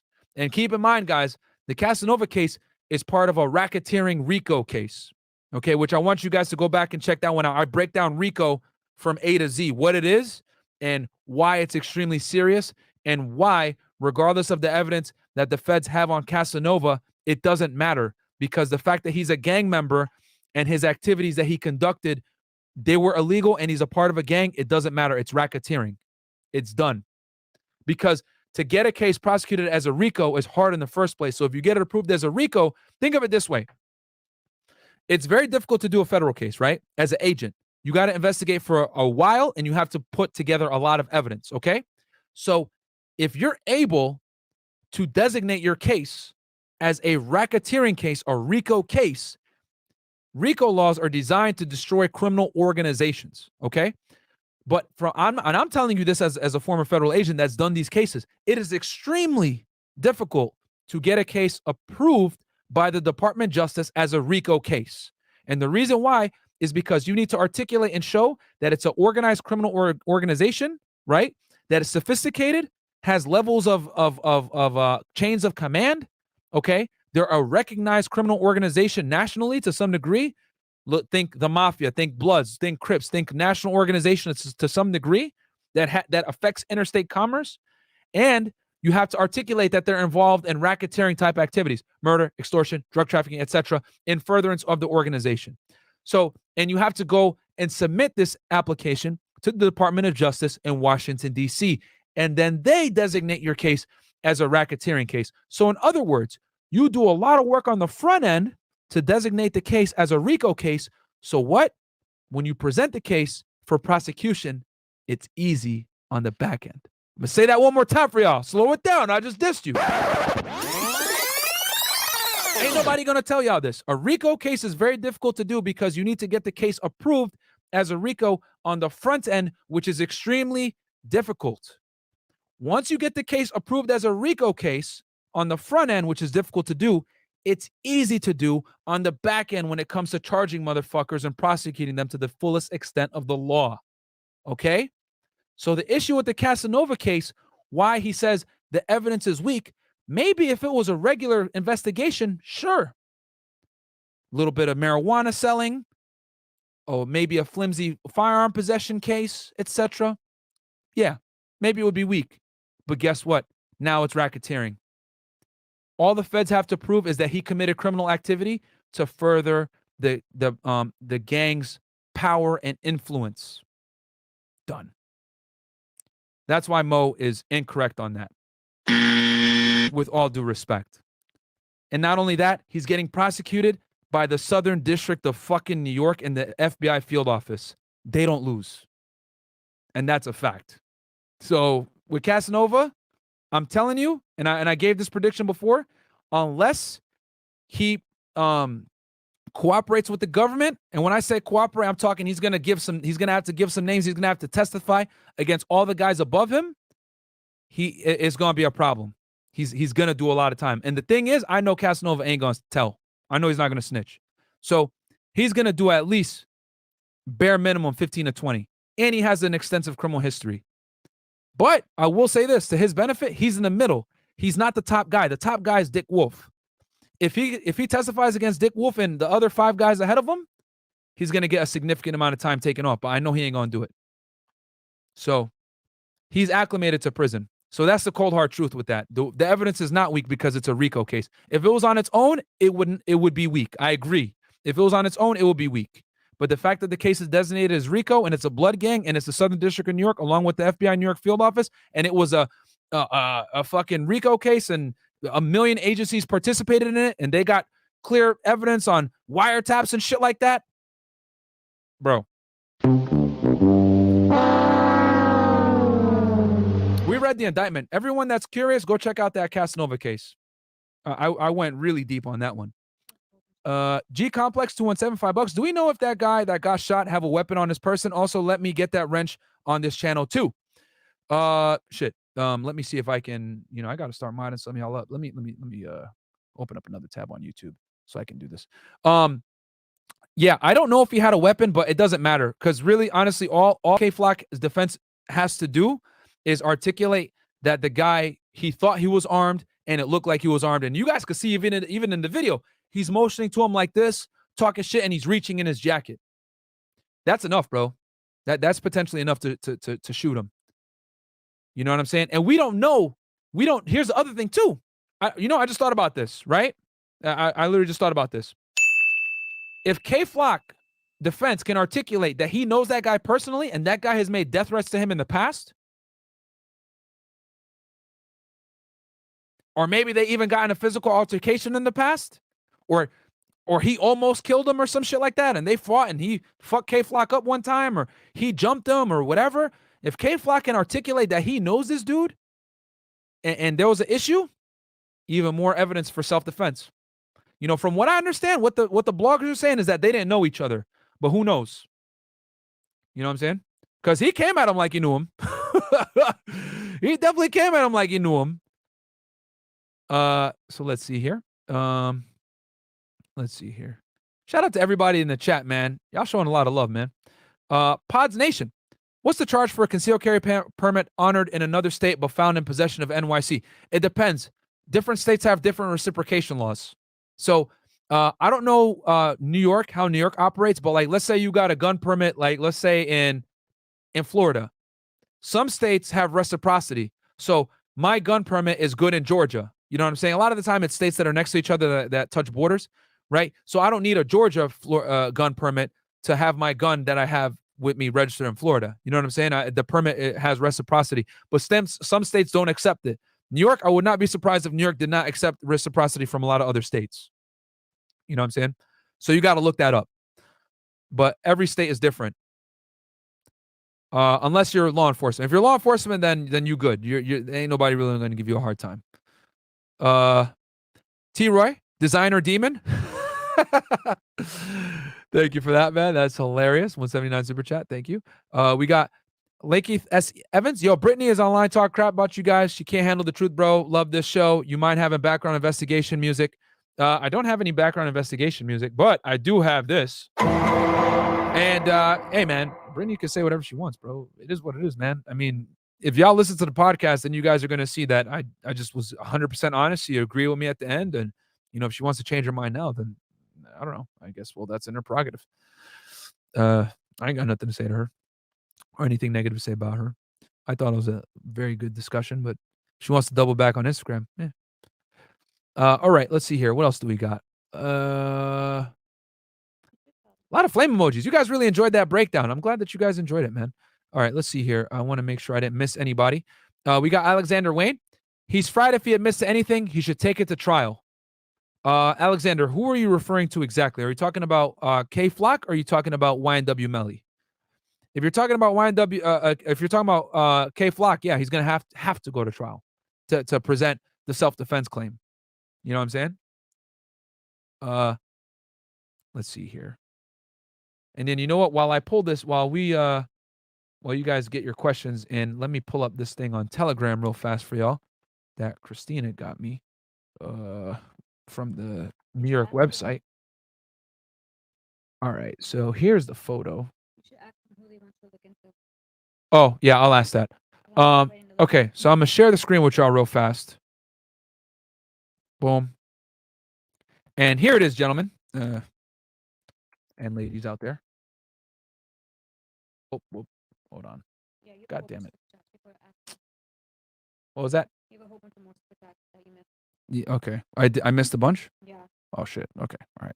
I'm going to pull them up right now. Let me... I think because of the whole time people put it in. Give me 1 second, guys. Let me pull this thing up real fast. Telegram is such a pain in the fucking balls, man. Give me 1 sec, guys. I'm trying to enlarge it for y'all. I don't know why it won't enlarge. There we go. All right, there we go. All right, now I'm going to share the screen with y'all. Apologize for that. Telegram is a pain in the nuts. God damn it. All right, so here it is, guys. Case information, New York Criminal Court. Boom. Press Kevin. Here's a case number. Felony A, 1 count, arrest charge, arraignment charge, murder with intention, top charge. So it looks like they might have upgraded it. And then arrest charge, arraignment charge, loaded firearm, and then loaded firearm, gun other than handgun. And that is C class. So 1A felony, 2 C class felonies. Yeah, I mean, that makes sense because they arraigned him. So that means now it's formal. So they could have made more, I guess, more solid charges based on more evidence that was probably gathered. So I'm not surprised. I wouldn't be surprised if they did a superseding indictment, if so to speak, within the state. State system is a little bit different than the federal system, but it looks like the charges were upgraded a bit from what we originally had. Okay, let's see here. What else we got? Okay, so let me make sure I got all these here. And then what I'm going to do is I'm going to actually pull up any chats that I might have missed. T-Roy, 899, is it true you are presumed and assumed a defendant until you rebut with administrative process? No, sir. It is you are presumed innocent until proven guilty beyond a reasonable doubt in the United States. And I see that you're from Great Britain. So until you rebut with administrative. Yeah, that's definitely, yeah. I've never heard of that that language in the United States. But yeah, in the United States, you are presumed innocent until proven guilty in the court of law. Let's see here. Let's see what else do we got here. Loving this, Myron. 20.1K on air. Yo, y'all really love the content, man. I fuck with y'all, man. I'm glad you guys enjoy it and really like it. Hopefully you guys learn because anybody else doing this? And I know I say that a million times, but sometimes I got to remind you guys. Let's see here. Okay, let me try pulling up. Give me 1 second, guys. I think I'm gonna pull up right here the super chats that I might have missed. Okay, here we go. Okay, so we got My Runner, $20, super sticker. Thank you so much for that. I appreciate that greatly, my friend. Okay, We got Jab Crow Joe. Any plan on the Capitol riots? It would be epic. $2. Yes, I will do it for you guys. I'll do the Capitol riots. The only thing about the Capitol riots, why I haven't really prioritized it, guys, is because a lot of those charges are misdemeanors. Surprisingly, they are misdemeanors, guys. But if y'all want, I can do. Who's that guy, man? That Rolo disagrees with. That got arrested at the Capitol riots. I forget his name. Pat Stedman. I could break down his case because actually I did read his court paperwork. It's misdemeanor stuff. But if y'all want, I could do it. All right, Derek Mitchell, can you do a video on the O Block Rico case? I got y'all. I will do that. That might be the next one that I do, guys. That might be the next one. Shout out to Michael Jordan. Stop it. Get some help. That case right there. I have my own conspiracies about that one, bro. I think, I'll just say it. I think the feds are after Derek, bro. Just my suspicion. I don't have any insider information, but just me thinking from, that's what I would do if I was the main case agent and I did an O Block Rico case. I would. Who is the top guy? You know what I'm saying? That's that. If I was the agent, that's what it was. Not that I want Dirk to get arrested. I enjoy his music too. Why y'all always want me to do breakdowns of rappers that I like, bro? Alexander Wayne. He's fried if he admits to anything. He should take it to trial. Did Wayne go in the chat and say who he's talking about? If it's K Flock or Melly? Because I was talking about both of them. I mean, honestly, both of them are fried. No, Flock. If he's gonna do the defense, the self-defense stance, he needs to go to trial. YNW Melly should not go to trial. Okay. Bake Cracker, it's fine. I answered it both, regardless of whatever one he wants. Bake Cracker, $5. Just FYI, I can't super chat on the main channel. Could you help fix that? I'm a supporter. No hate for me. No, bro, it's fine, man. It just you don't have to. If you can't, man, it's okay. Don't worry about it, bro. Your support is more than enough. The positive comments, and helping us out, that's more than enough. Just subscribe to the channel and share with your friends. Alok, okay. Oh, yeah, K Shorty and Coach the Ghost. Yes, I got you. Johnny Pendulin, you asked a good question about the Casanova case. Got you. And I said, like I said, man, no shade on Mo Gagnat, but he is not a defense attorney. Yeah, there we go. Here's his Twitter right here. See, y'all know I'm not capping and being a hater. Here's his Twitter right here. He goes, I don't know if you guys can see that, right? It says, an NYC attorney, I sue employers, cops, and anyone else who deserves it. I fight the good fight. How about you? So basically, he's a civil litigation attorney, guys. He's not a criminal defense attorney, which are two different worlds, by the way. Criminal court versus civil court. Okay, unless he does criminal defense as well, but that's something that you would typically advertise on your joint. But suing people, suing employers is civil litigation. Different world. G Complex, $5. Do we know if the guy that got shot have a weapon on? Oh, we don't know that yet, but it's not really that big a deal if K Flock's defense can show that he was in fear of his life. Let's see here, just making sure I didn't miss any of your guys' super chats. Okay, $5. Platinum Motorworks. How do police link guns to other murders when found? Ballistics, guys. And then also when a gun shoots, it has unique ballistic, basically think of it like a ballistic fingerprint. Guns have that. So that's how they're able to link it a lot of the times. And then also trajectory. So if you guys go back, I hate to plug my other videos, but go and look at the YNW Melly case, guys. In that case, they're using bullet trajectory to basically disprove Melly's theory, Melly's story where he said, oh, we got hit in a drive-by shooting. Because what the police were able to effectively prove with ballistics tests and a trajectory test is that there's no way that his two friends would have died from a drive-by shooting. The only way that they would have died was the bullets came from within the car, and Melly was sitting behind one of the victims and next to the other victim. So the bullet, basically the trajectory shows the only way they could have died was they got shot in the car, which Melly was sitting in that seat. You know what I'm saying? Which that one is a big fucking... Okay, so we got Troll Village Citizen. Someone in the chat said Buddy received his last fade. Yo, man. All right, blank space, $5. I appreciate you double-checked and took the time to find the bodega instead of just carrying on. I got y'all, baby. Alex Vasquez, this content is great. Was waiting for the stream all day. Got you, man. Shy Guy Express, $5 super sticker. Thank you so much. Marquise Montgomery, what's the best way to get rid of a weapon? Let's see here. I would say destroy it, right? Burn that bitch. Burn it or throw it in the river. Make sure that it's like fully loaded. Put like a cinder block to it so it sinks all the way to the bottom. If you can't like absolutely destroy it, you know what I'm saying? Or put it like, or crush the fuck out of it or something. You need to like mutilate it completely. I probably shouldn't be telling people that, but whatever. You guys better not commit no goddamn murders and say you learn how to do it. I'll bet it. I'll find you. You know, I have a particular set of skills, all right, that make me very dangerous to people like you. I'll find you and I'll kill you. Hypothetically. Let's see here. $10 from Kevin Terrell. Women are not on the front lines in the military. Might be one, but it's the exception. Also, would a women in law enforcement not be a good idea then? Navy vet. Man, don't even get me started with women in law enforcement. All I'm going to say is that all the top agents I know or I've ever seen are guys. Up yours, 6987. They were chasing him. How about if they caught him with it?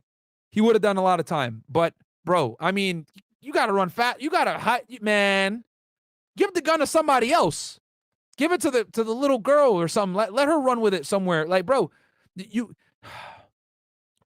to shoot someone and get caught with and get the weapon caught after, especially when you did the shooting with your bare hands, man. Okay. If you leave the gun with no prints, illegal purchase. Okay. Shouldn't you always leave the weapon? No, Mo. That was from earlier. Let's see here. Congratulations on 20K subs. Thank you guys so much. Don DeMarco for y'all. Another $5 for the 20K barriers. Thank you so much. Next, guys, fuck 50K. We need to hit 100K, baby. We need a plaque. For all the haters, more plaques. All right? David K, I'm sorry, who are you? I'm here for Christina. Cool. Samuel Bams 94. For the homies that couldn't get it this time around, check Money Mondays. Okay, I think, let me make sure here. Giovanni Norena. All right. All right. Just want to make sure I didn't miss any of your. Oh, Fedron, TJ Court. Thank you so much. Prince, I'm 26 and wish we could go back to the either days. Ron Suno's low-key funny as hell on Instagram, by the way. Haha, I didn't even know he rapped. Yes, he does rap. See, a lot of people know him for social media. Angus Black. Hey, Myron, loving the new channel. Keep it up. Thank you so much, Angus Black. Joe Exotic, the Three Kings. I will do Joe Exotic. Don't worry. That is on the list. Joe Exotic is 100% going to be done, guys, because the reason why that case is interesting is because it was done by Fish and Wildlife, guys. And that is fucking rare. Them niggas don't do shit, if I'm going to be honest. You know what I'm saying? But yes, they definitely, I'll definitely do that case. They did it with the FBI, so we'll do that one. Richard Hernandez, do Hunter B. I don't know who Hunter B is, but can you make a note of that, Christina? Hunter B. I already have that done. Oh, you do? Okay. Yeah. Isaac J. Smooth, please do Fast and the Furious. I will do Fast and the Furious. For those of you that are wondering, Fast and the Furious was basically, it wasn't really a case, so to speak. It was more of a congressional investigation because, long story short, the ATF let a bunch of guns walk that ended up getting people killed. Yacente Simonis, I sent you an email. Can I pay you to post a video I created? Oh, no, that was the Push Ice-T one. Shit, I was reading Push Ice-T Superchats. I'm sorry, guys. But some of these questions came up anyway. Let's see here.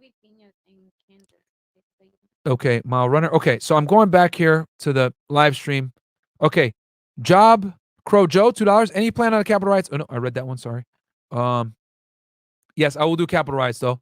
Mile Runner, $20. Thank you. Just paying my tuition. Casual Germ. Thank you so much. Franchise ENT, $10. Thank you so much. Appreciate that. Myron, how do I hide from the IRS? Bro, you can't hide from the IRS. They will come and get you, bro. When you owe money, just remember this.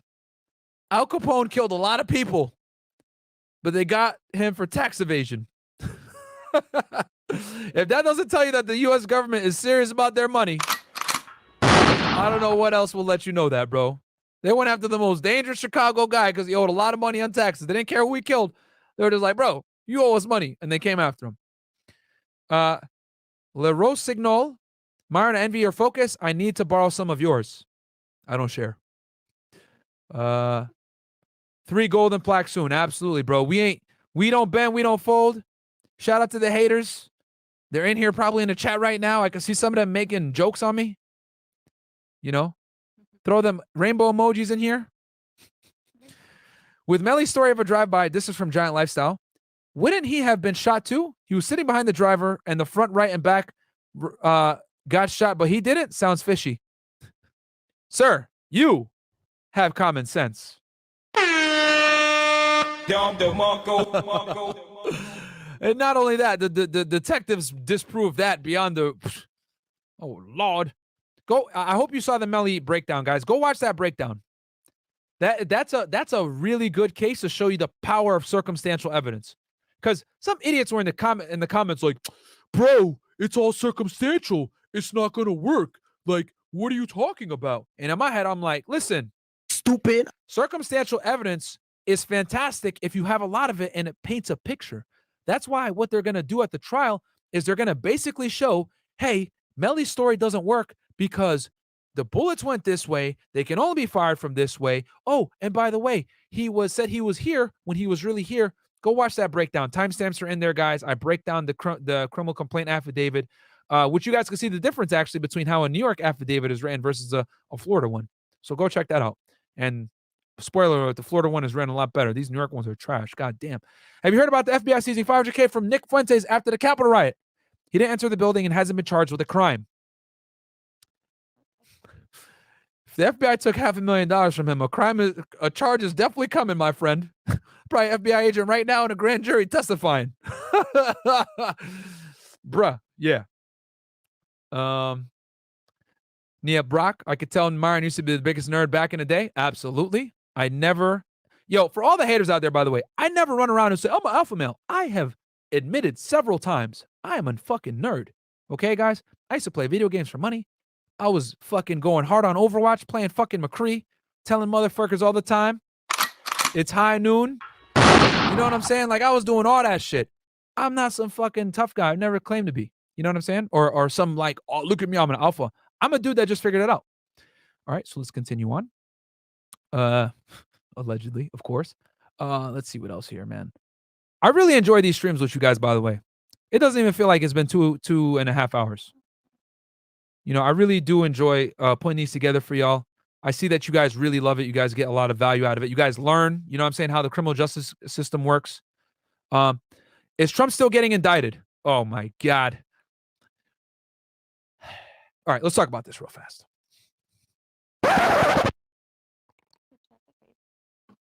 About a month ago, I was on the Tim Cass podcast, and we discussed this. And he talked about Donald Trump is going to get indicted. And I said, well, how? And he mentioned a grand jury had convened just for it. And at that point, I was kind of like, well, that's not normal. Grand juries typically, at least in the federal system, the way grand juries work in the federal system is they convene once or twice per week to hear cases, and that grand jury is in place for several months at a time, okay? And that grand jury is basically, it's just like a jury trial, you know what I'm saying? But, they're there to hear cases. And the thing is that the reason why they have, B. Smith here says Epstein. Don't worry, I'll break down the Epstein case. That one's going to take some time, though, guys. That was a very long investigation over like 20 years. So I'm really going to have to make sure I have my T's crossed and my I's dotted. And then also, Ghislaine might get a fucking mistrial, guys.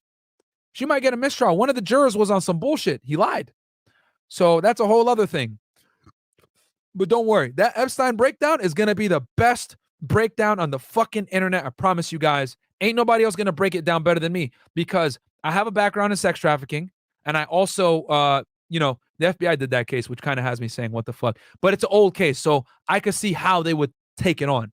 You know what I'm saying? But sex trafficking cases now are done by HSI, who I resigned from, you know what I'm saying? But shout out to them, best agency in the world. So anyway, but yeah, I will do Epstein, don't worry. But going back to the Trump thing getting indicted, right?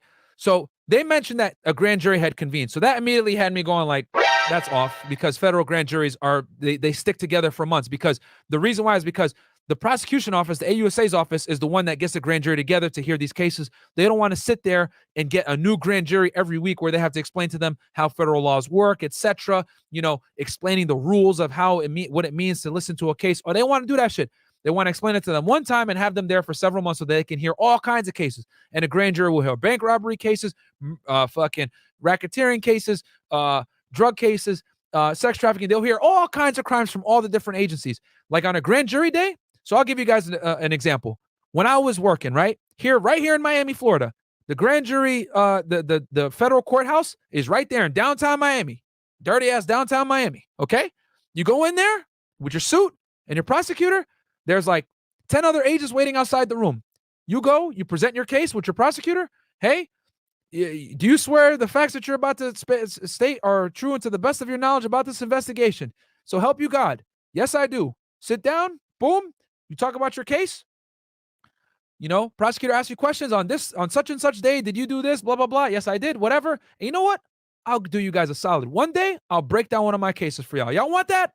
Give me some ones in the chat if you guys want me to break down one of the cases that I fucking did. And I'll read you guys the complaint and all that shit. And I'll tell you guys about the case A to Z, how it happened. They're all closed cases now, so I could talk about them.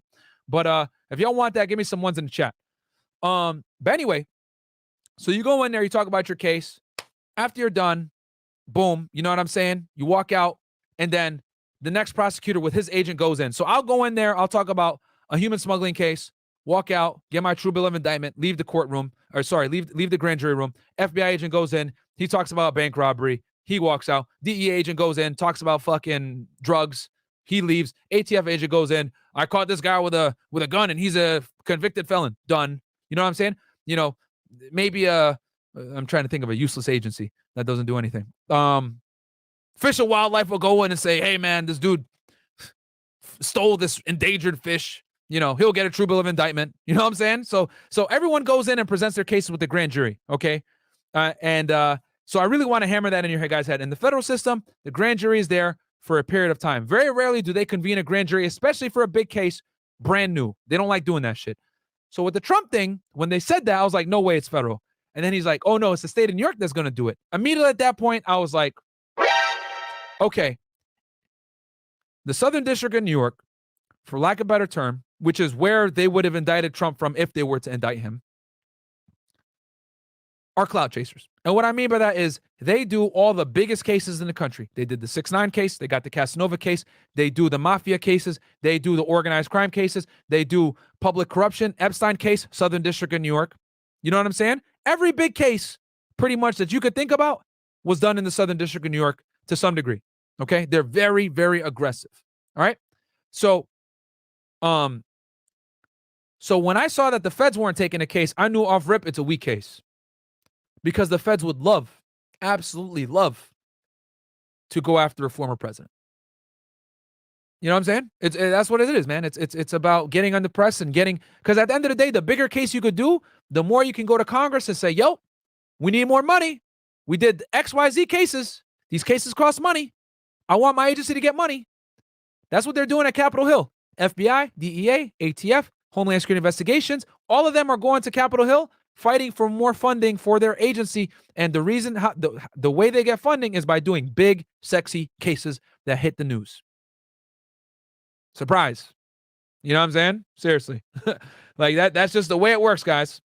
Surprise, motherfucker. So the fact that the state is doing it, I'm already skeptical. And from what I understand, they're going to try to indict him for fraud. Like something about apparently he, as you guys know, Trump is a real estate investor, and they're going to try to say something like, hey, he lied about the value of some of his properties, whatever. I'll tell you this. If this state indicts him, Trump has the fucking legal team. They're going to beat the fuck out that thing. The state loses a lot, guys. The state loses a lot. The feds don't, but the state loses a lot because the state has to prosecute every case. So is Trump going to get indicted? I don't know. That's what Tim was saying. But if he gets indicted by the state, it ain't going to happen. But from what I understand, shout out to Tim Pool, his thing is that he thinks he's going to get indicted simply so that he can't run for president, which if that's the case, then I see what he means. But as far as him actually getting convicted, no fucking way, bro. T-Roy, that's cap because all former presidents was on Epstein's plane. Hey, man. That's why it's going to take me some time to break down that one. I see someone put Hush Puppy. Yeah, I'll do the Hush Puppy case too. They got him dead to rights too. Oh, Lord on him. I read that case. Myron, you and Fresh got to bring Love Dorsey on Fresh&Fit podcast. She legit and very RP aware. Look into her channel. I actually DM'd her on Instagram because you guys asked. I DM'd her on Instagram. Let's see what happens. I don't know. I told her, hey, I don't know who you are, but the people have been requesting you. So let me know if you want to come on the pod. Anyone that you guys ask us to get on, even if I don't personally like them like that, I will DM them and say, my people want you on the show. Let's make it happen. Trump got that super uppercut. Facts, bro. And to be honest, I don't think anything's going to happen to him. You are fake news. That's what I think. Ain't nothing going to happen to him. Shout out to Trump, man. Make men great again. Facts. Let's see here. Any other questions? I think I will tell you this. This chat was hilarious today. Talking about that was the last fade and all this other shit. You guys are fucking hilarious, bro. But yeah, Trump, if they try to come at him, bro, he gonna hit them with the fucking you know what I'm saying? But anyway, with that said, guys, I hope you guys enjoyed the show. Very detailed breakdown, exclusive documents that no one else has. We investigated and found out where the shooting actually happened together. We found out where the bodega was that they got the original footage that allegedly they got the gun, but no one has it on camera yet, or no one has it on YouTube. And yeah, man, we just got a bunch of exclusive stuff on this podcast that no one else got. So check us out. Share the channel with a friend. Subscribe. And hope you guys enjoyed it, man. Love y'all. And I'll catch you guys tomorrow for an episode of Fresh and Fit with my co-host, Fresh Prince CEO, aka Dark Prince CEO. And other than that, guys, it was a lot of fun. And I will break down. I might do, you know what? Real quick poll.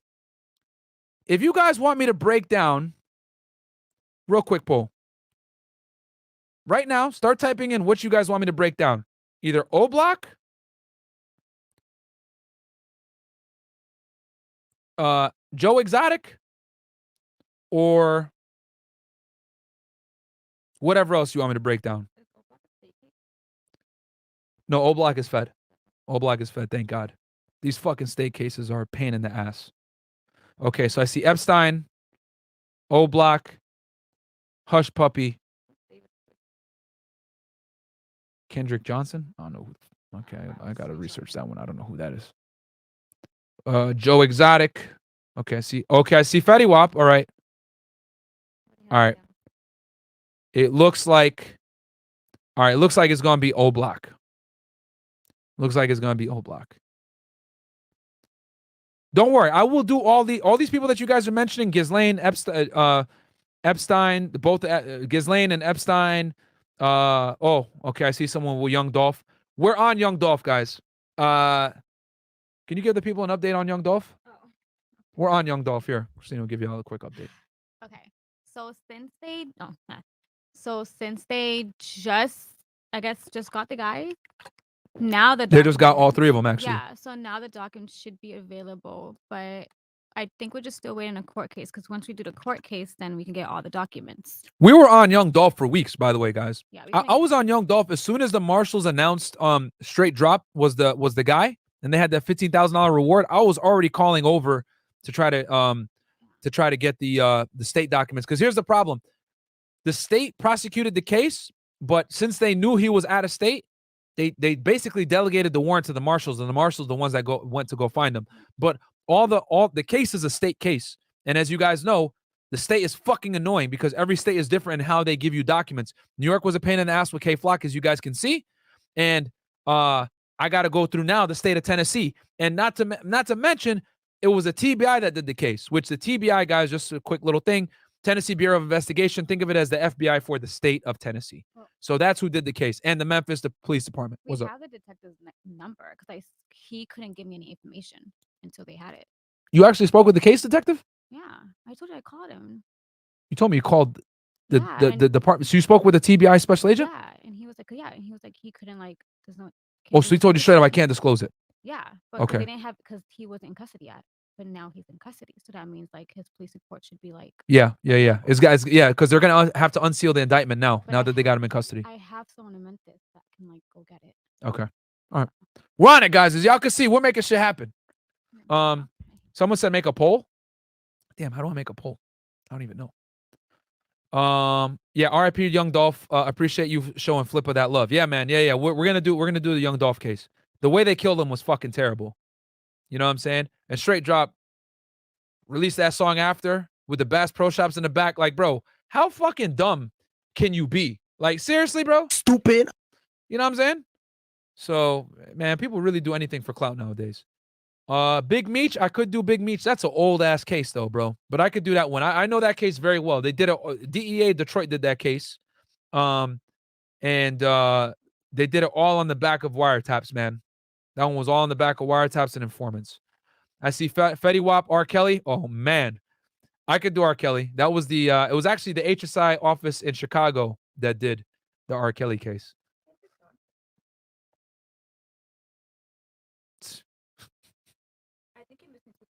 That's all I got to say to that one.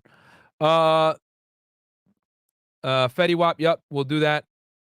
Tory Lanez, we're on that one too. You want to give them an update on Tory Lanez real fast? Oh, okay. So for Tory Lanez, we should have his documents this week. All we right. have someone going to the courthouse. I found his courthouse and I found his court case number. So we have someone going this week, maybe tomorrow. But remember, guys, that case is active. You know what I'm saying? So it's like, but he's going to trial on it. So it's like.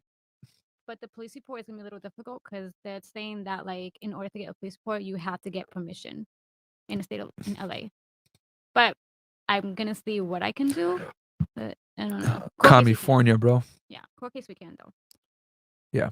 So I'm probably gonna do O Block next because it's a federal case, and I hate these stupid ass state cases because it's a pain in the ass to get the documents. Every state has their own BS about rules and I don't know, like motherfucker, it's public information. You must disclose this. Like it's not like, you know what I'm saying? If the person is being charged, the whole part of the US justice system is to be judged by your peers, which means judged by your peers, which means I need to have everyone can have access to this stuff. If I was living in LA, I can literally walk into the courtroom when Tory's there. You know what I'm saying?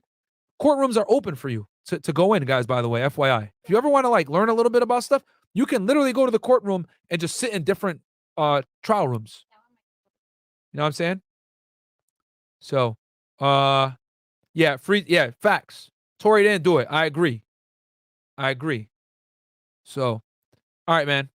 Cool. All right, man. I love y'all guys. You guys can tell I'm having way too much fun doing this stuff. But other than that, we'll be back tomorrow, guys, 7 or 8 p.m. Fresh&Fit Podcast, Money Monday. We're going to bring my accountant in, and we're going to talk about taxes and saving money, all right? Ain't nobody bringing more value than us on YouTube, man. We number one. Love you guys. Peace. Wrong one.